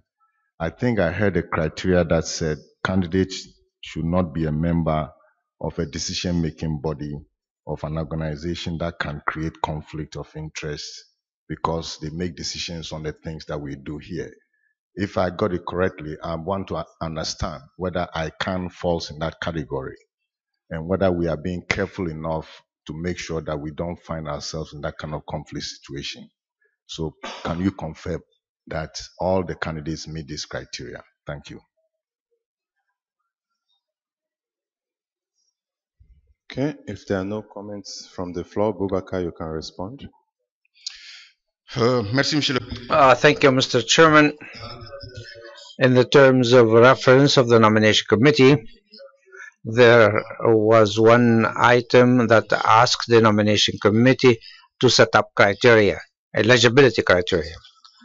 That's what has been done, and it was published during the call for candidates. The nomination committee met and has analyzed and tried to because one of the objectives of NOMCOM is to have good quality candidates for the community. So we have discussed at the level of NOMCOM, and we have identified a number of criteria that we as NOMCOM think would be criteria that would allow the community to have good quality candidates. With regard to the second question, yes, in my opinion, ICANN is part of the category of organization. We think that if we are a member of the personnel in a decision body, there will be a conflict of interest. That's my opinion.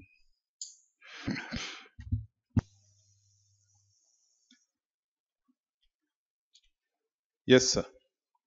Would the candidates confirm that they are not in that conflict situation? Can you display the list of candidates, please? Sorry? I'm asking the Secretariat to display the list of candidates. Okay. Chair, if I may, I find this somewhat irregular because the nominating committee vetted the nominations, and now it seems the chair of the nominating committee is questioning the work of the nominating committee. If the nominating committee hasn't done its work, then maybe they should go back and do their work. My understanding, for what it's Please, worth, can you adjust the mic so you can speak into the mic? I do apologize. Seeing that this seems to be a very personal attack being launched against me, let me state for the record that I'm a non-executive director of an organization. As such, I have no power over AFRINIC, and I have cleared the conflict to the best of my ability. But obviously, if guidance and opinion needs to be taken on that fact, then I would expect that the nominating committee would have exercised that obligation before presenting the slate to the community. Sorry, Mike, can you kind of do the full disclosure? What's the organization? What's the nature of the supposed conflict that may not be there so that we're all clear on the same page? I am a member of the board. This is an era of transparency. Understood. My apologies, Chair. I was under the impression that people, if they were interested, would have looked at my CV and my background. But for the record, I'm a member of the Board of Directors of the Internet Corporation for Assigned Names and Numbers, having been appointed to the board by the Country Code Name Supporting Organization. Professor Queno. Sir, I'm going to a different question. You can decide how we handle this, but I think for an IRR, especially moving to a post-transition of IANA stewardship by NTIA, we need to really pay attention to these kinds of things. But I'll leave this subject.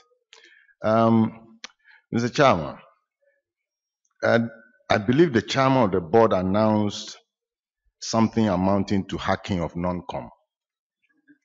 And the NONCOM's independence and neutrality, I think, is fundamental to building the trust. And I saw this in a public email. I didn't know anything about it. And it said that the confidentiality of NONCOM deliberations had been compromised, in essence. We wish to find out if anyone has had access to the leaked information and ask staff to report what they know so far on the investigation. It's a serious concern which, if not properly and transparently addressed, will undermine the entire election that is taking place now, and in the future possibly deny volunteers and candidates. I like to state Sorry to interrupt, sir. I really wanted the CEO to hear the statement. If you would not mind, please repeat. He was kind of distracted when you started. I don't want to repeat, I beg, because it's a painful one. I sincerely apologize. It's painful for me because I am not a very pleasant sorry. thing. I really want the CEO to pay attention. I apologize, sir. I apologize. Okay. There was an email I got from the chairman of the board, and it was discussing subject which to me amounted to hacking of the non-com. And the chairman's email announced that something equivalent to the confidentiality of non-com deliberations had been compromised. And I would wish, and I think others here, because of their interest in the independence of the non-com to appoint, nominate people for our election, and that integrity should never be violated. I wish to ask whether anyone has had access to the leaked information, and ask staff to report what they know so far in the investigation before we use the same compromised non-com to make decisions on board. Now, it's a serious concern which, if not properly and transparently managed, can undermine the whole thing and deny us future volunteers and candidates. And I was going to just conclude by saying that I really think we should have a moratorium on hacking each other. Okay, we really should have. And I think we should close this one before we use the same thing to do election. Otherwise, the whole thing will become. Thank you.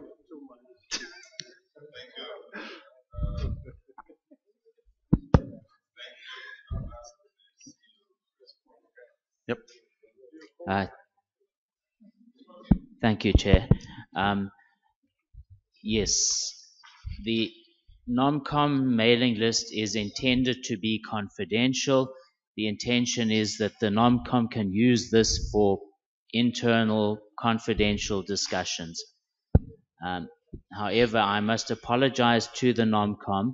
The mailing list was accidentally set up in such a way that subscribers could add themselves.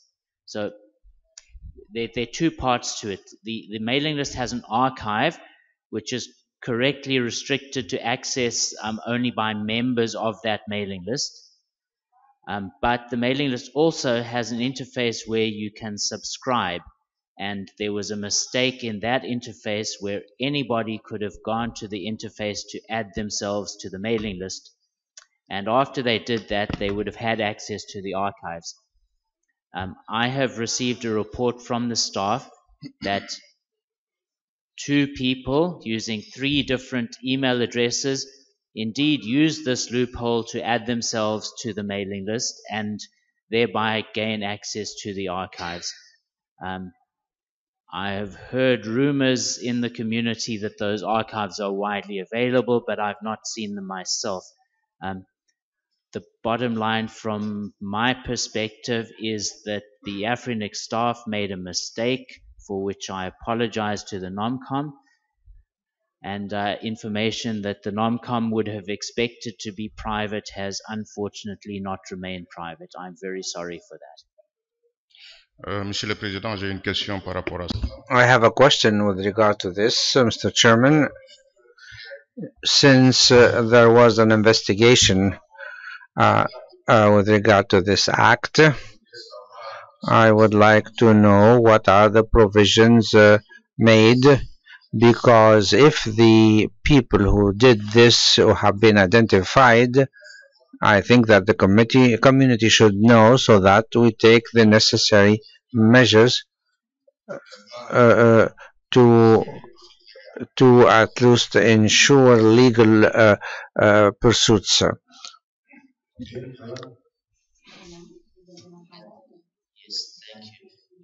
I see one of those people standing at the microphone, so perhaps we will give you an opportunity to explain.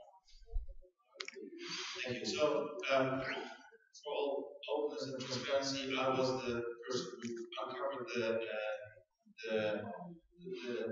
configuration error on the mailing list. So, I just want to explain to people what happened. I was looking at the NOMCOM work, and I was curious about it, so I went looking for public information. On the mailing list's webpage of AFRINIC, it listed like the following mailing lists are publicly available, etc. And one of the mailing lists mentioned there as being open to the public was the NOMCOM list. So I looked at that. I downloaded the archives to read them in my mail client because, to be honest, the web interface isn't very user friendly. So I did indeed see the content of those archives.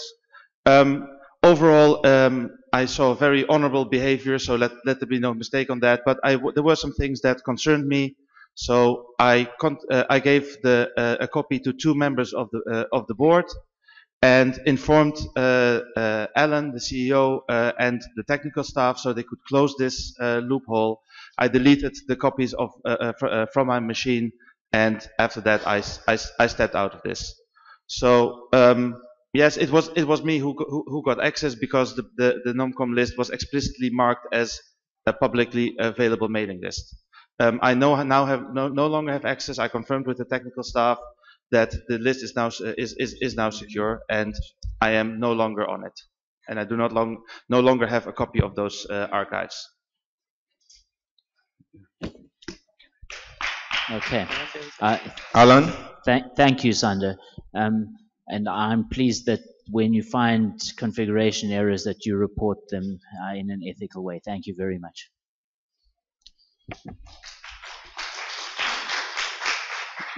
Nishal? Thank you, Mr. Chair.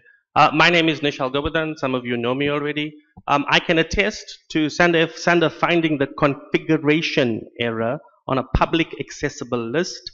He subscribed, to the best of my knowledge, with his own name.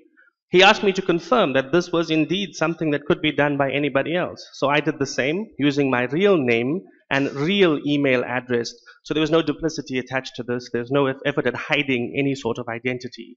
Once we determined that this was indeed something that could be done, I believe Sander reported the incident to 2 responsible parties so that they could push the matter forward. I do not and have never had a copy of the archives. I don't see how I could distribute something that I do not or ever had. Thank you.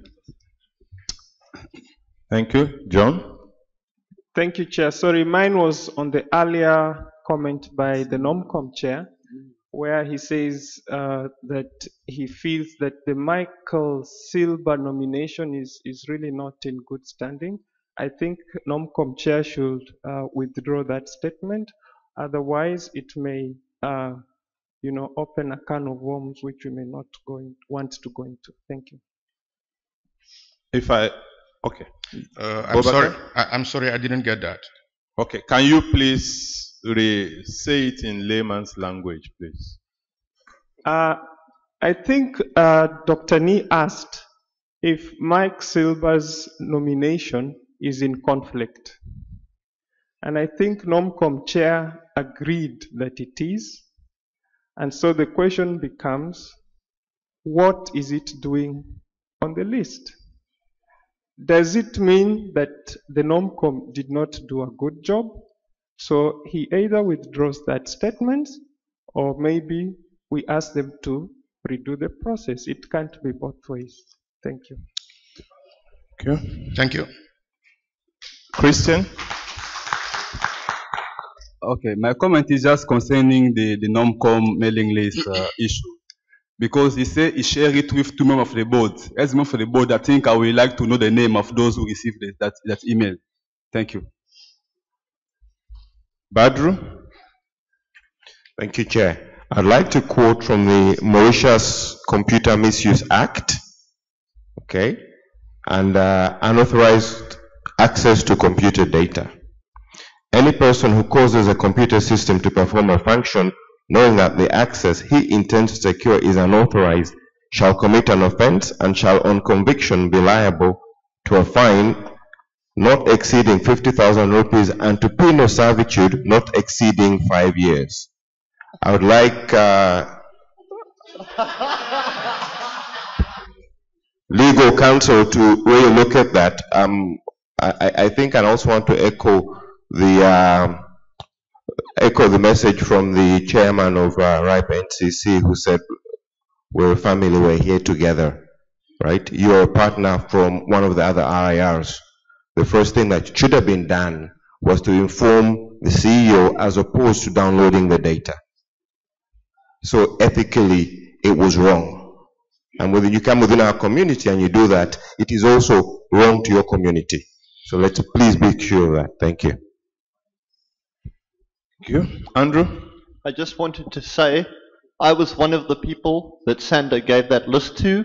I did not distribute it beyond giving it to other board members so that they were aware that it was there, and I did not at any point distribute it beyond the confines of the board, and only for the sake of being transparent that I had been handed it. Sure. Thank you, Mr. Chair. My name is Shehu Ojediji. I think we've recognized that the list was not hacked. It was a technical configuration error. Based on that, that was how he was able to access it. So perhaps the aspect of unauthorized access may not come in. In that case, I'd like to say that we move on.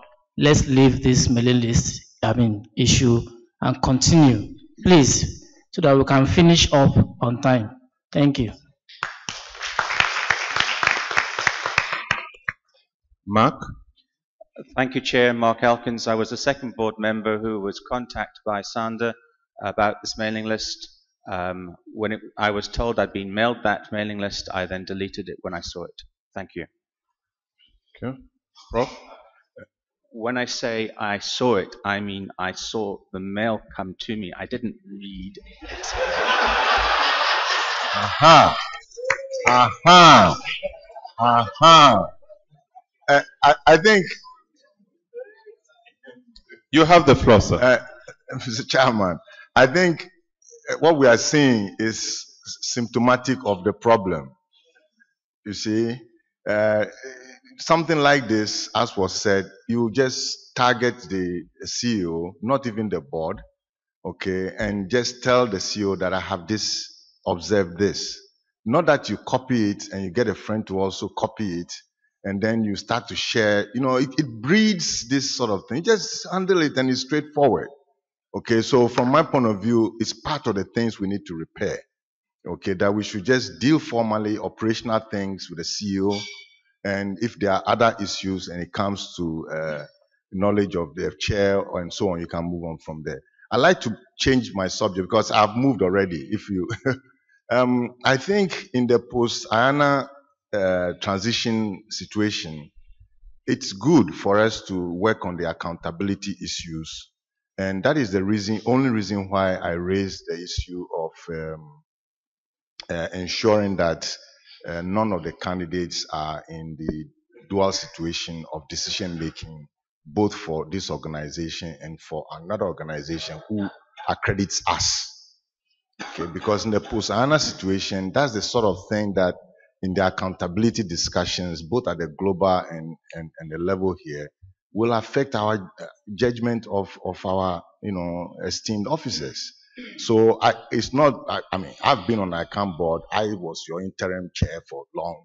I have no interest in both of them from that point of view. But I think we need to communicate something else, which is that we are making best effort, okay, to be accountable to our communities. And one of the best ways to do that is to ensure that we are not sitting on both sides of the fence. I mean, I keep having difficulty with the discussions so far. I see people can't differentiate, and I was told this by one of our good engineers here. I won't mention his name, but if he's here, he knows. He says that we can't differentiate between the individual, okay, the community, and the board. You see, it was like we are lumping everything together. And we need to be very careful when it comes to accountability, especially in the situation where we are the stewards, so to speak. And so I thought that issue needs to be thought through before you did the voting. Okay, thank you. Thank you, Prof. Owen? Owen DeLong, Aaron AC, Akamai, speaking strictly as a concerned member of the community. It seems to me, listening to the discussion over the last several minutes, that we've basically refused to learn the lessons of the last 2 days. We are, as near as I can tell, taking a simple mistake made by some collection of AFRINIC staff in misconfiguring a mailing list, followed by somebody noticing the mistake, and we choose to microanalyze the way he conducted himself after finding the mistake. I don't completely agree with his choice of actions, but he did a mostly honorable thing, and at least he reported the issue to the appropriate parties and tried to do what he believed to be right under the circumstances. So I don't really have too much criticism there. And we have somehow tried to roll this into more conspiracy and more intrigue and more complaints and issues and whatnot. It was a mistake. It happened. Let's take the lessons we can learn from it and move on.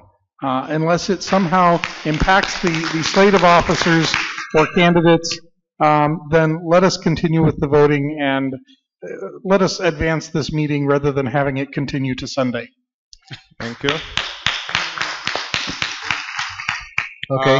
Before I give the floor, on this issue, please, I would like to close the mic after Badru, so that we don't keep dragging on and on. GJ? Okay, Geert-Jan de Groot, not speaking in any official capacity. In a recent career, I was a security consultant, doing on a daily basis, trying to break into systems to test their security. I can tell from my experience dealing with all kinds of government systems and anything else that chances that in the IT systems of any organization, including AFRINIC, but specifically any organization, it is more likely that we will find in the future more security holes than we will not find security holes. And we can discuss this over and over again.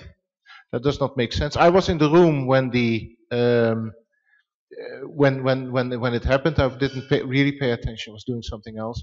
What I would like to give to AFRINIC is to evaluate this, especially from a PR standpoint, and consider to have a reaction and a statement ready when it happens. Not if it happens, when it happens. The organization I worked for had such a statement printed out as press statement in the safe, just for the moment it would ever happen. It's the very worst moment to publish this, and all the chaos and hubbub that I saw was based on panic, sheer panic, and not knowing what to do. So please start preparing for the next possible incident, because unfortunately in this industry it's gonna happen. Thank you. Yes, just very short statement. I was when I was looking for public information on the nominations, I found the NOMCOM list. There was no way I could have known that this was the internal NOMCOM list until I actually read its contents. So it was listed as public information. I was looking for it. Unfortunately, it turned out to be a configuration mistake, but it's no intentional hacking at all. Okay, Frank? Two small things, and I hope we don't expand on the first one. First, I believe none of the persons involved and none of the computers involved were in Mauritius, so I don't think we need to know about laws of Mauritius.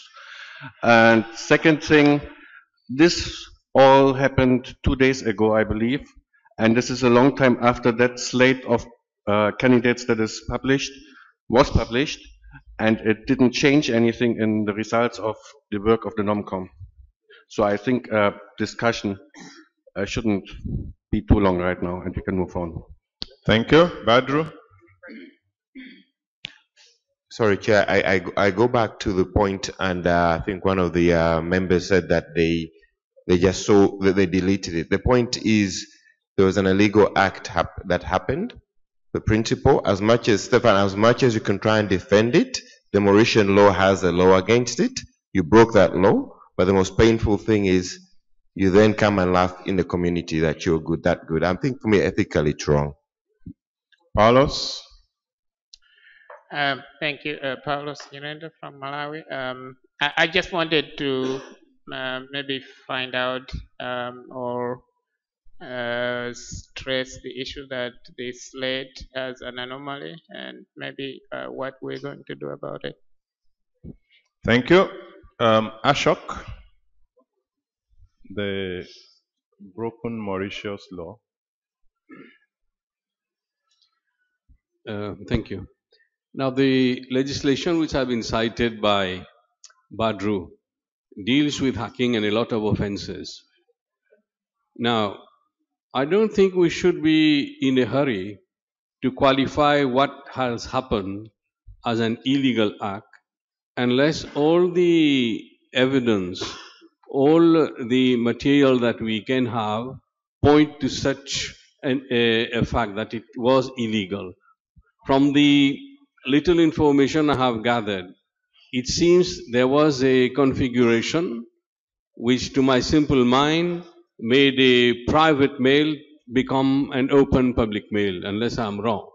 So my very simple prosaic definition tells me that maybe there wasn't any privacy at all, so long as the configuration defect was there.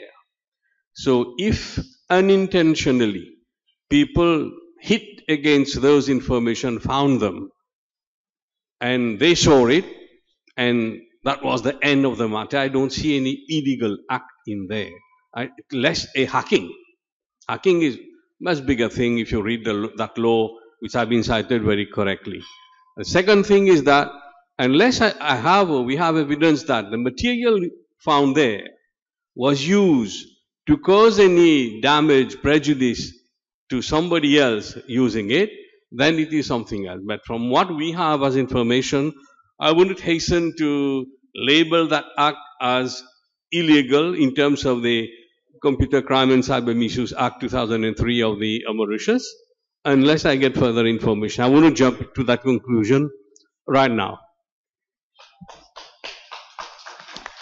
CEO would have a word, then Chair Nomcom, then I'll take Professor Queno. Okay. Thank you, Chair. So as CEO of the company whose equipment was involved in this case, I have no intention whatsoever of pressing any kind of legal case or charges against the person who found the configuration error.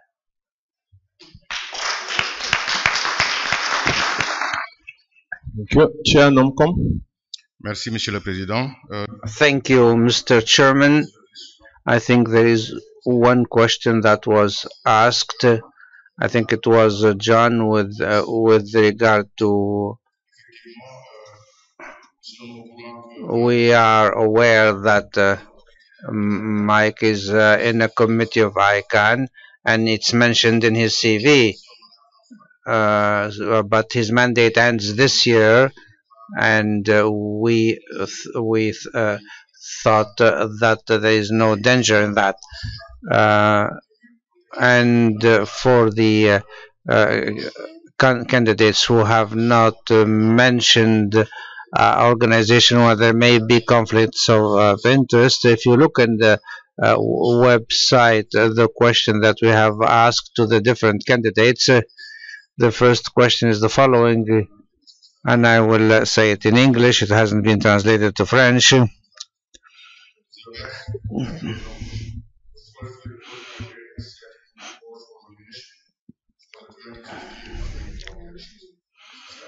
That was the first question, and it was to be even after the election, if we realize that there were hidden information, the committee can take a decision with regard to that. I think that was the only question that was addressed to me.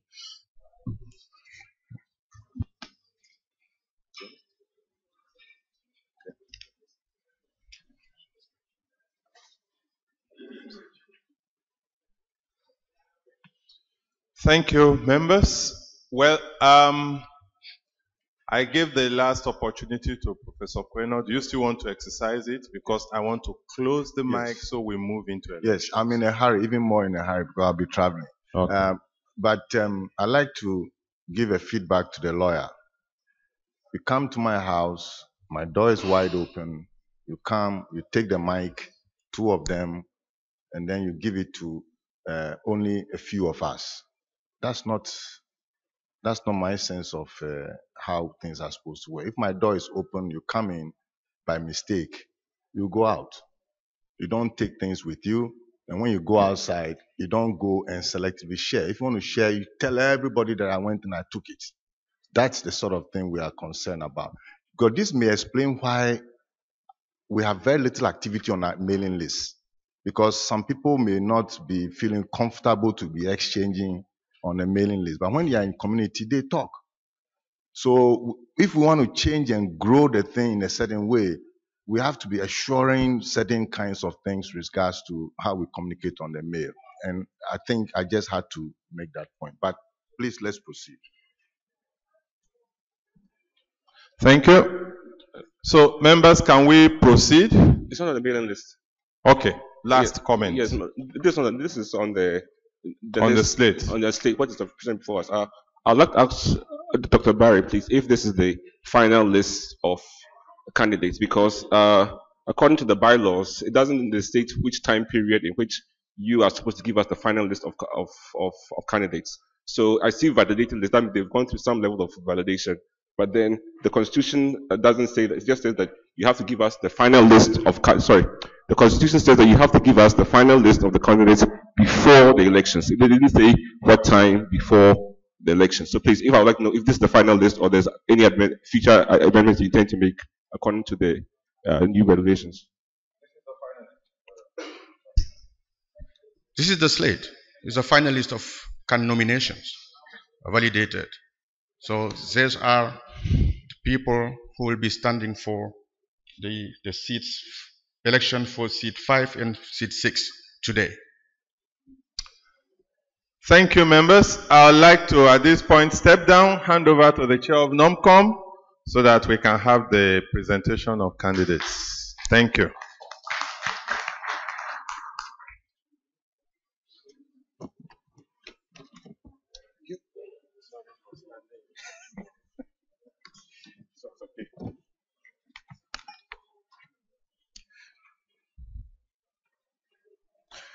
So,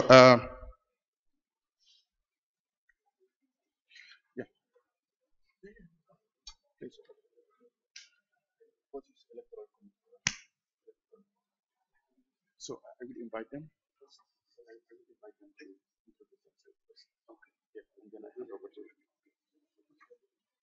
So we would like to invite the candidates to come and introduce themselves to the community. But the maximum time for each candidate is 5 minutes, including eventually question and answers. So I would ask each candidate, please, to try to talk not more than 3, maximum 4 minutes, please. 3 minutes will be fine, I feel. So the first candidate I would like to invite is Mark Elkins.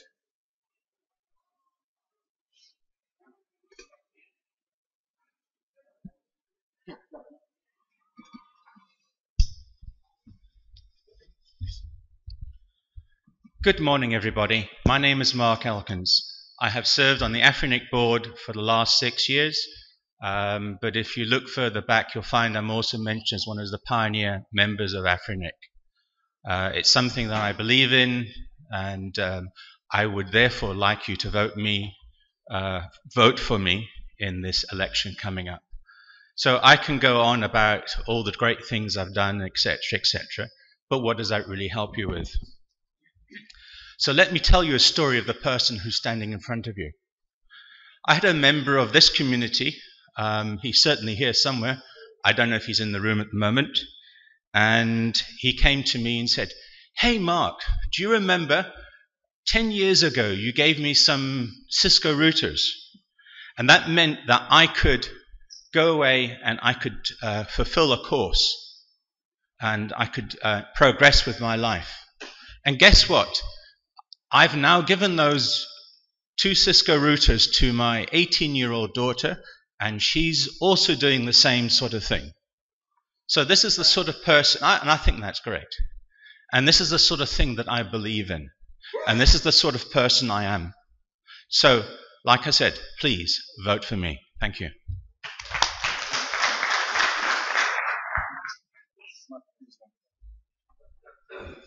Please, any question you have for Mark? If not, thank you.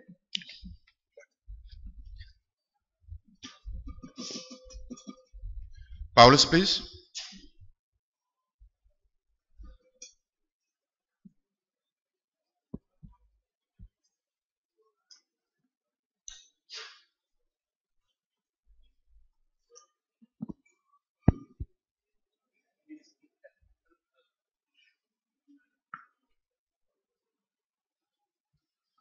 You are not entitled to use the 3 minutes left from Mark. I wish I could. Thank you, Chair. I'm Paulos Nyirenda. I'm from Malawi. I think I have said a lot already to the community about this election, and put my case already to the community. I've been a board member for 3 years. This is my 3rd year. I think I have done quite a bit on the board. Most significantly, I've chaired the audit committee for the last 2 years. I have emphasized regional diversity in my talk to the board, and I'm emphasizing this as well here, as well as regional diversity within my region, Southern Africa. I would like to do a number of things with my term renewal, if renewed, including actively pushing forward the issue of transparency and accountability through the various initiatives that are there, including audit. Making sure that our budget is in order, making sure that we improve penetration of unique identifiers in our region, as well as in the whole Africa region as well. In my distribution, I've already indicated who I am, what I have done, what positions I seek, and if you look at them, you find that they make me qualify quite significantly for a renewal of term on the board. So, my appeal, vote for me, improve regional diversity. Thank you. Thank you very much, Paulus. Any question for Paulus? It's not the case, so thank you.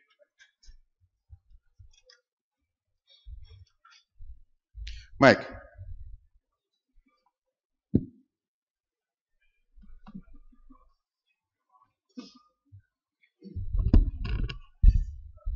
Thank you, Chair. Morning all. My name is Mike Silver. You've seen me being quite vocal.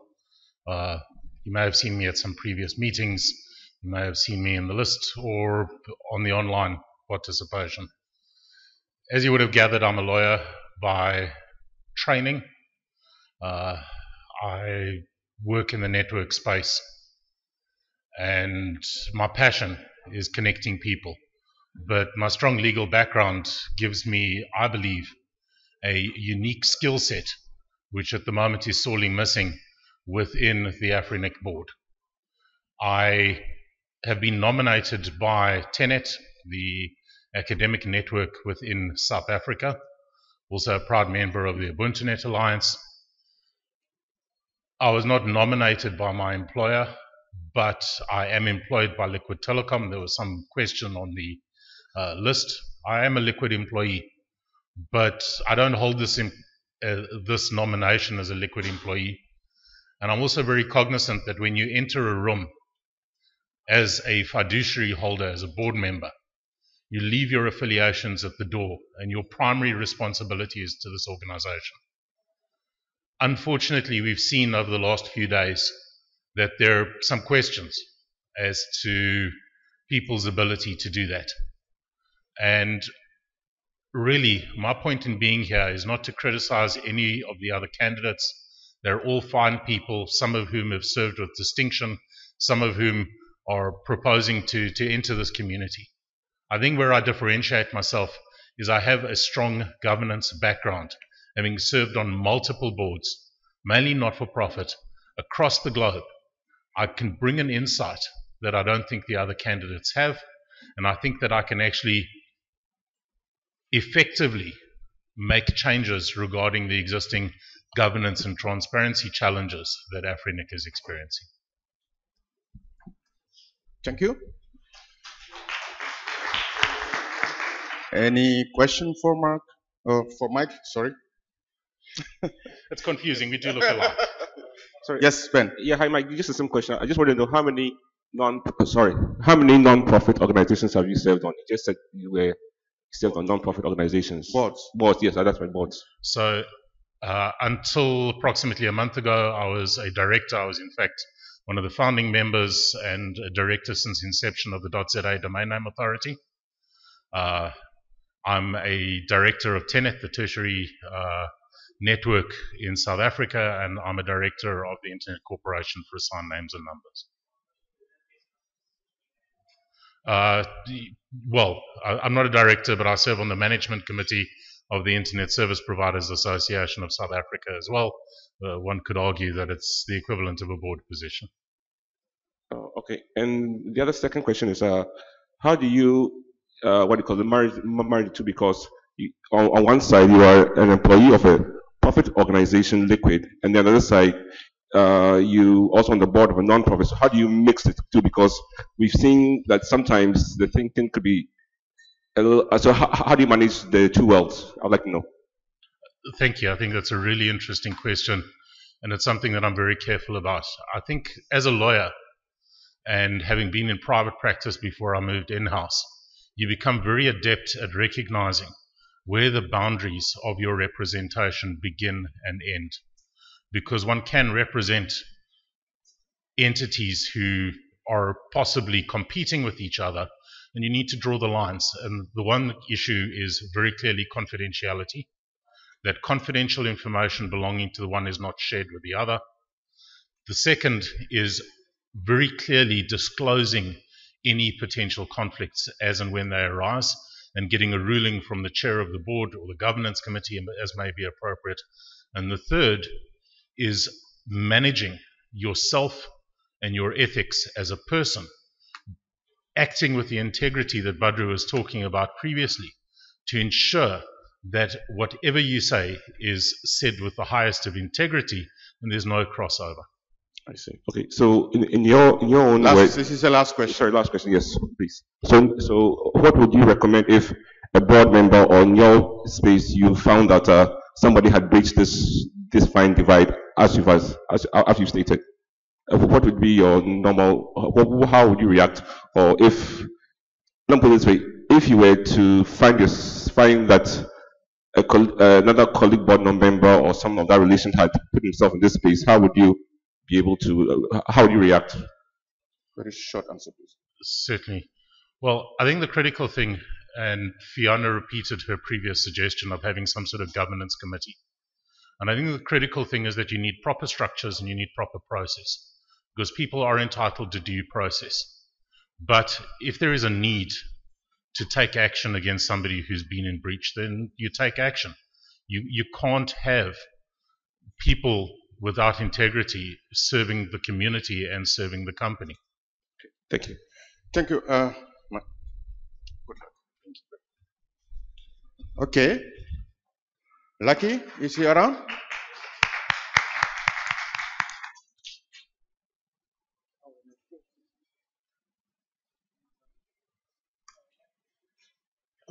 The floor is yours. Thank you, Chair. I brought this just in case I have a question in French. As I comments, I want to open with a quote from one of the greatest giants that has walked this world. An open quote.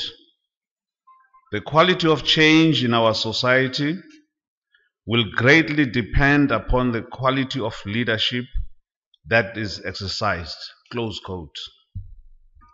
That was Nelson Rolihlahla Mandela. My name is Lucky Maslela, as the chair has said. I think if you will go into my CV, you will realize that there is vast experience that I have. I have served and sat in numerous boards, ranging from big companies, looking at big budgets, and not belittling the budget here. There are complexities in this organization.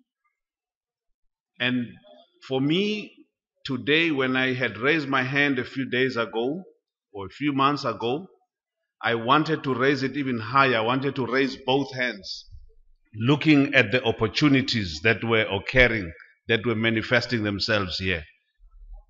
I stand up understanding the value of working in communities, the value of ensuring that we do not sit in such gatherings and talk amongst ourselves, but to include the communities that we believe we represent. And for me, I have that affinity in working very closely in bringing communities to participate here. I have a lot of confidence in the AFRINIC staff, and I believe that the only value that as a board member we will be bringing is this strategic support. Nothing more but the strategic support, the fiduciary duty, ensuring that issues of governance are going to be enshrined and upheld by us board members. One of the dreams or the visions that I have on skills development and proper accreditation as one thing that I would like to bring. I have done this recently, whereby a course in DNS in South Africa is now accredited and is recognized by a South African Qualifications Authority. It is one of the dreams that I would want to see the courses that are running here translate themselves into a qualification that is recognized globally, and not only a certificate that cannot be used in any space in the world. I have had discussions. I would like to see us work towards building centers of excellence. I was a little bit upset and hurt in Singapore when .eu read signed an MOU agreement. I was jealous, I was selfish. I thought we can do it. I wanted that for us. I think we deserve it. I approached Fadi and I said, Fadi, what has happened there is a good thing, but we can do it better. It needs to be done by us. We need to be in this discussion as Africans. We cannot be allowing the continuation of African solutions to African problems being done out there. And that was the discussion that I had, and these things that I would like to bring forth, and to make sure that as a dream, it's going to be a dream that I'd like to share with yourselves. Policy development. The chair says I'm done. Of course, I would have been finished long ago, because there's an expression in my country that says, "Ugeca magule uyamuka na." What that means, easily translated, unaongea mambo mengi unaondoka, or you're telling a long story. Are you leaving us? No, I'm not leaving you. I'll be with you for as long as it's possible. Thank you. Thank you. Any question for Lucky? No question. So, good luck. Thank you, sir. Colleagues, Michelle wanted to be with us. She made her arrangements for coming to tennis. Unfortunately, due to administrative issues, she could not join us. So she sent us a video. Please. Hi all, I'm Michelle McCann, and I'd like to thank you for this opportunity to present to you today. as well as apologize that I can't meet with you all in person. As a brief introduction, Can I've you been involved can you in pause the internet and industry for over 12 years now. we need and volume. personally faced the obstacle.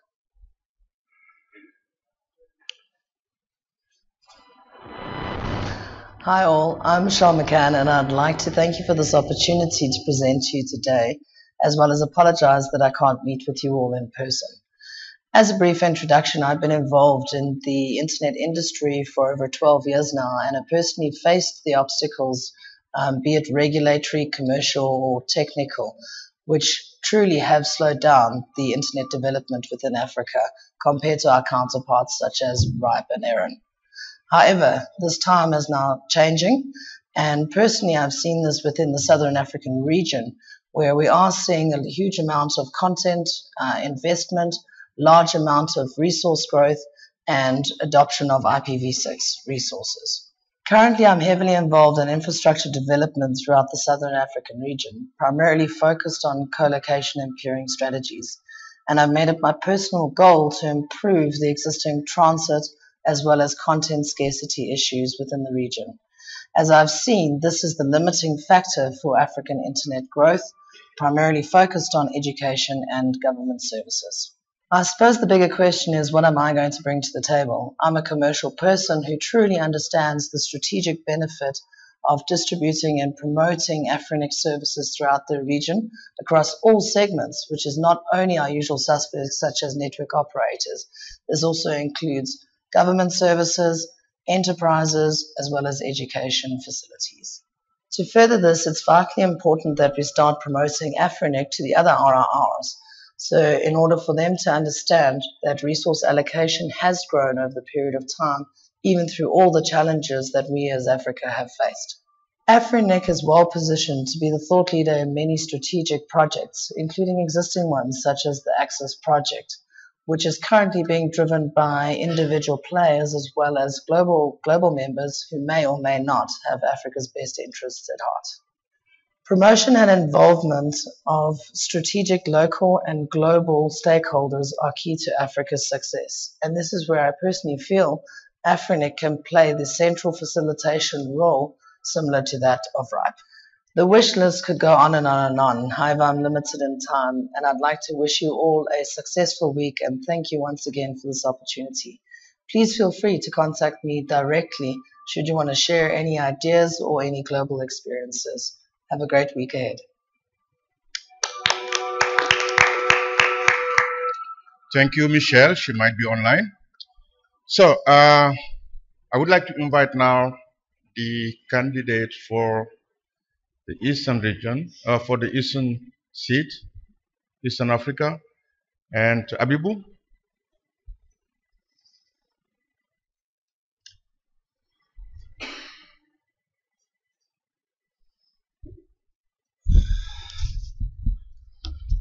Good afternoon, AFRINIC members and non-AFRINIC members. My name is Abibu Rashid Ntahigie. I work for TISNIC, and it's a great honor to stand before you to seek the endorsement for seat number 6, representing Eastern Africa in the AFRINIC board. I haven't been an AFRINIC board member, but I have occupied various board membership, and also I have worked with various committees within the country in Africa, and also I do represent Africa in the CCNSO of ICANN. So a lot of information has been shared by NOMCOM, but I will briefly explain some of the few issues that I have more than 20 years experience in internet and internet governance issues, and I have held various positions, and the recent one that I'm the manager of .tz CCTLD, which is a fast growing registry. If you remember, it was voted the second best registry in Africa during the DNS forum in Durban. I also sit in the TISNIC board as a secretary, and I'm a co-opted member in Engineers Registration Board of Tanzania. I'm the ExCom member of FTLD in the capacity of treasurer, and also I'm the chairman of the ISOC chapter Tanzania. As I said, I'm a CCNSO council member representing Africa, that is the African CC community in ICANN. And I'm also the chair of the organizing committee of capacity building initiative called TZNOC. And so far we have done 2 trainings in Arusha and Mwanza, and in September we have the 3rd meeting in Zanzibar. You are all welcome. I was also the task force member for Dot Africa, a group which was appointed by the Africa Union Commission. So through the course of involvement in Internet evolution, I have hosted FTLD training in Arusha in 2009. I was part of the host as well for the AFNOC and AFRINIC trainings in 2011 in Dar es Salaam. And I also coordinated the AFRINIC trainings in Dar es Salaam. This was in November 2014. And recently, I was in the task force for IPv6 deployment in Tanzania, and soon we're gonna take some initiative to have all AFRINIC members in Tanzania to have deployed IPv6. So what pushed me to contest for this position, I thought that I'm capable to walk the talk of AFRINIC, and basically I have been doing so in Tanzania, and I think I can do it better if I become the AFRINIC board member. So I request all of you to vote for me, to vote for a change. Thank you. Thank you. Thank you, Abibu. Any questions for Abibu? Mark? Mark Elkins. You mentioned that you were voted 2nd best CCTLD. Who was the first? The first was South Africa. Yeah. Okay. I really do wish you well. Thank you. Thank you so much. Thank you much. Basically, they did beat us in terms of numbers, but not in terms of technology. We are DNSSEC ready, and we are the first one in Africa.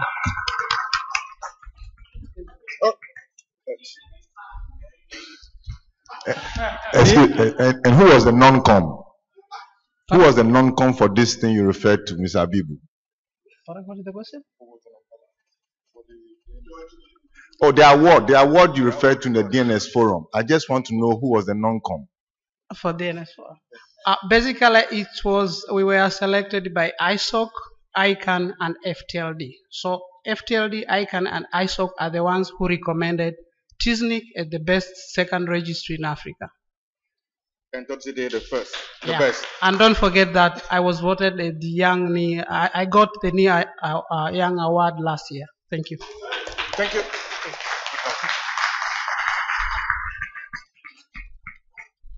So last but not least, Badru.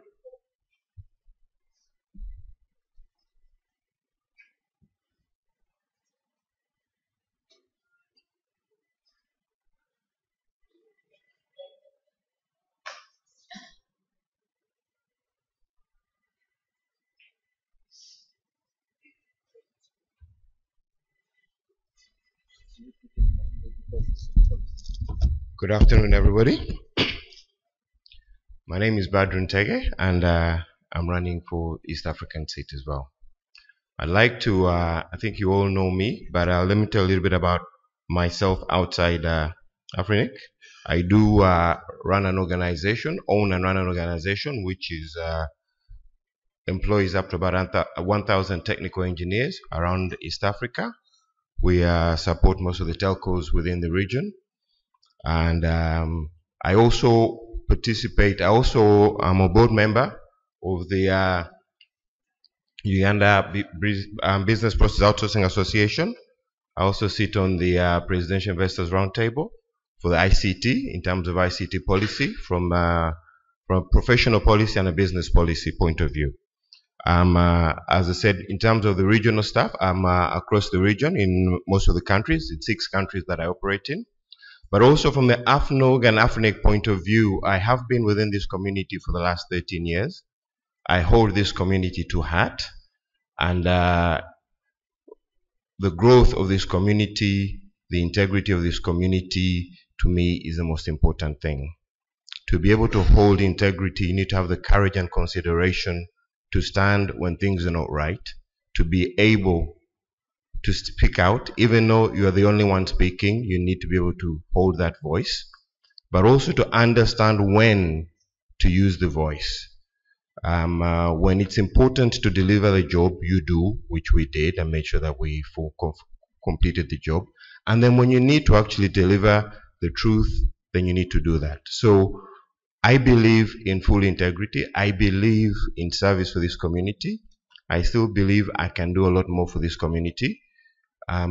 Yes, I will accept that we have that my competition, Mr. Abibu. I know Abibu very well, and I do respect him highly. However, with all that, I do believe I still have a lot more to deliver for this community.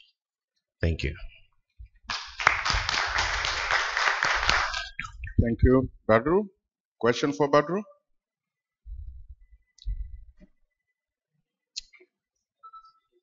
In French. Okay, good. Merci. Thank you.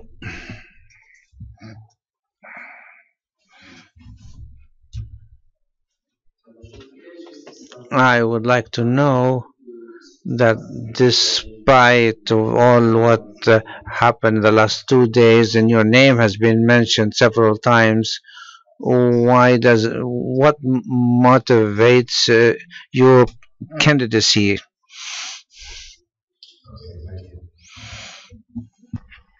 The question is, what motivates my candidacy after all that's happened? To me, principles are deep.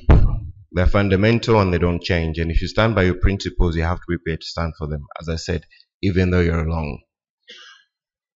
That set aside, that has been done. I feel that at least we have opened up what we needed to open up.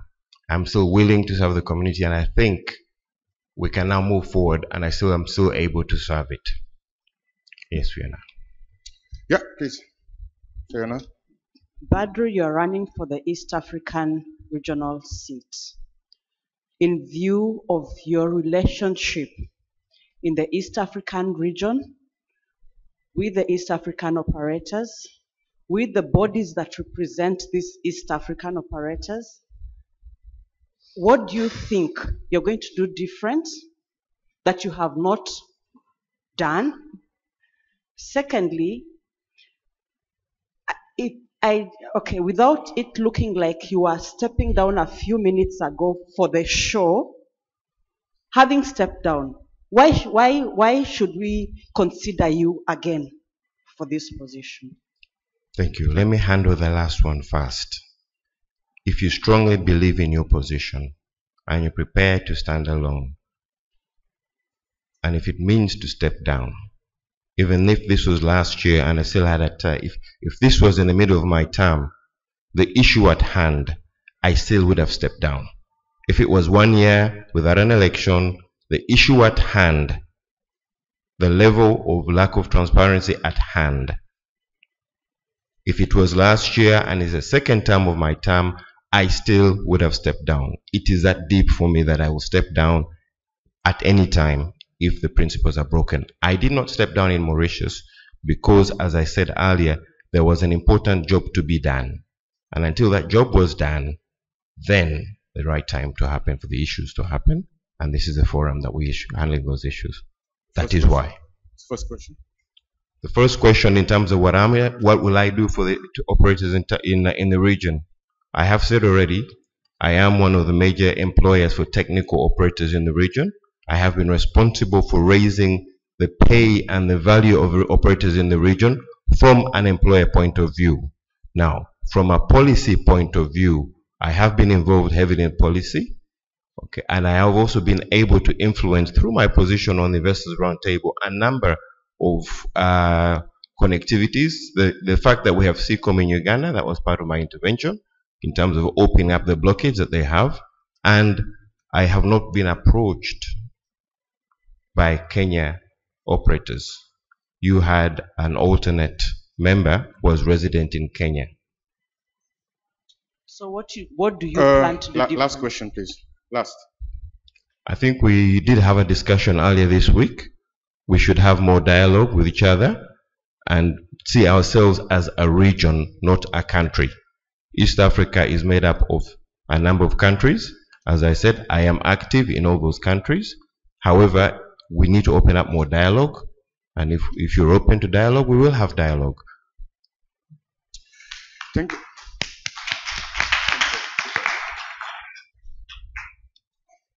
So we have now listened to all candidates. I would at this time now hand over to Ernest, who will guide us through the process. Ernest. Thank you very much, Bubaka, and all the candidates. I hope you've all heard, and we trust that you are ready to exercise your power to vote them in or not in. So we'll try to make this as quick as possible. Members or their valid proxies that received ballots yesterday can come up and cast their votes when called to. The ballot boxes are still the same 2 ballot boxes that will be in front of you. Can I ask my colleagues to put them right on the tables? The CEO yesterday notified those that were leaving earlier to hand their ballots over to a trusted colleague to vote for them. So we believe that was done. And again, the ballot paper is green in color. So if we notice anybody with a different colored ballot paper, we shall call security for you. So please check only one candidate per region. So you have the ballot paper, and it has the 2 seats and the candidate standing for that seats in 2 columns. So for each seat, please tick just one candidate. If you tick more than one candidate on any seat, okay, that ballot will be invalidated. I hope that is clear. We hope that is clear enough. After the voting, of course, we shall, as usual, ask the volunteers that helped us yesterday to come forward and assist us with the tallying.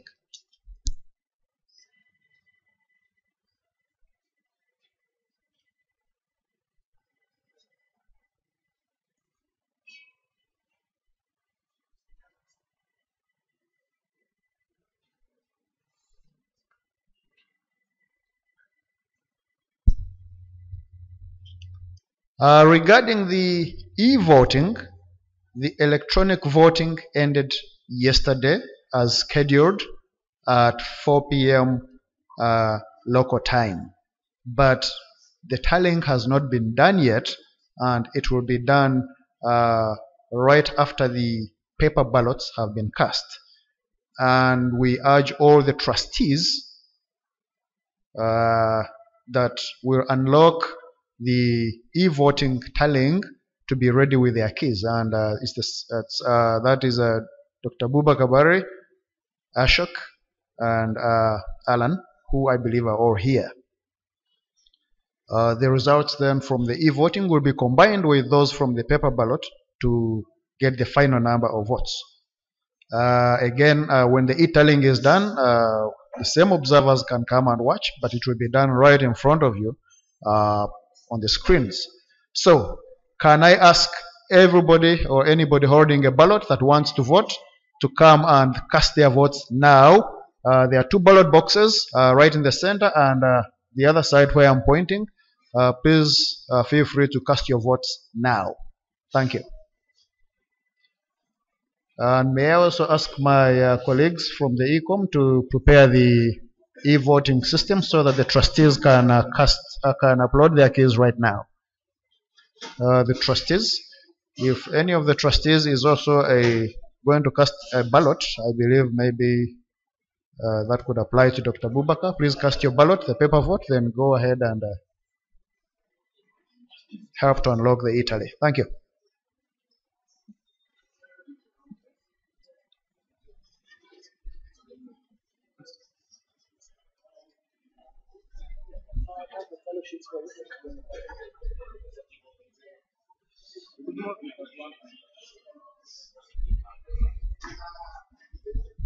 Members, we have another ballot box. We have two ballot boxes. Three actually. So please feel free to go to the other side and cast your ballots from there instead of queuing up on one side. Thank you.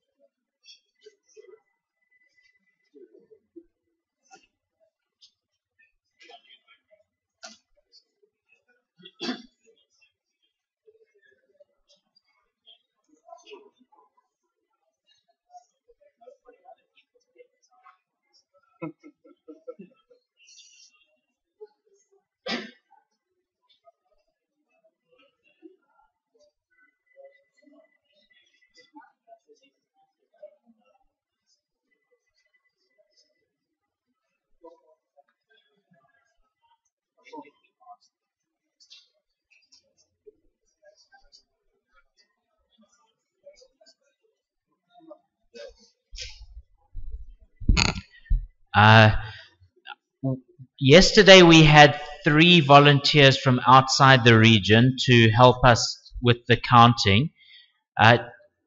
Today one of those 3 has asked not to be included again, so we have only 2. I would like to ask a third person, Nigel, if you're willing. Thank you very much.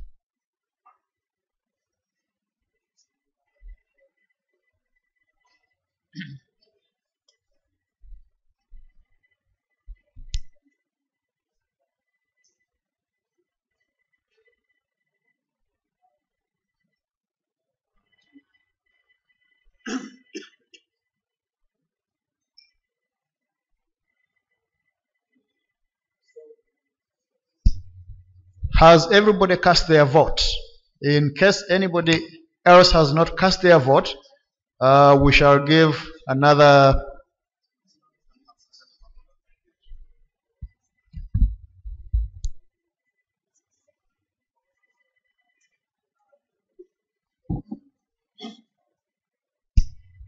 in 2 minutes. In the interest of time, we shall close the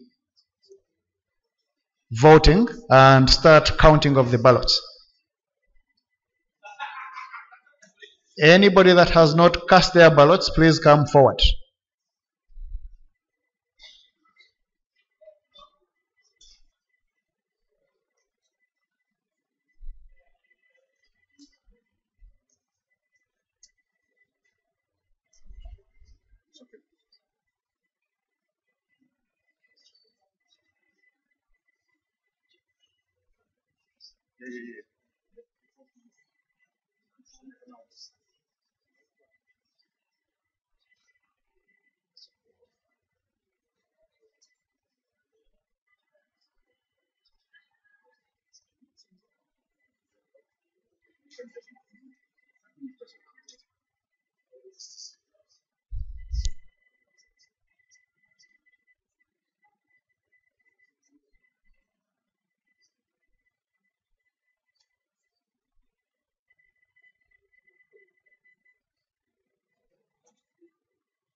Okay, so voting officially finished. May I ask our volunteers to start the tallying? Thank you very much.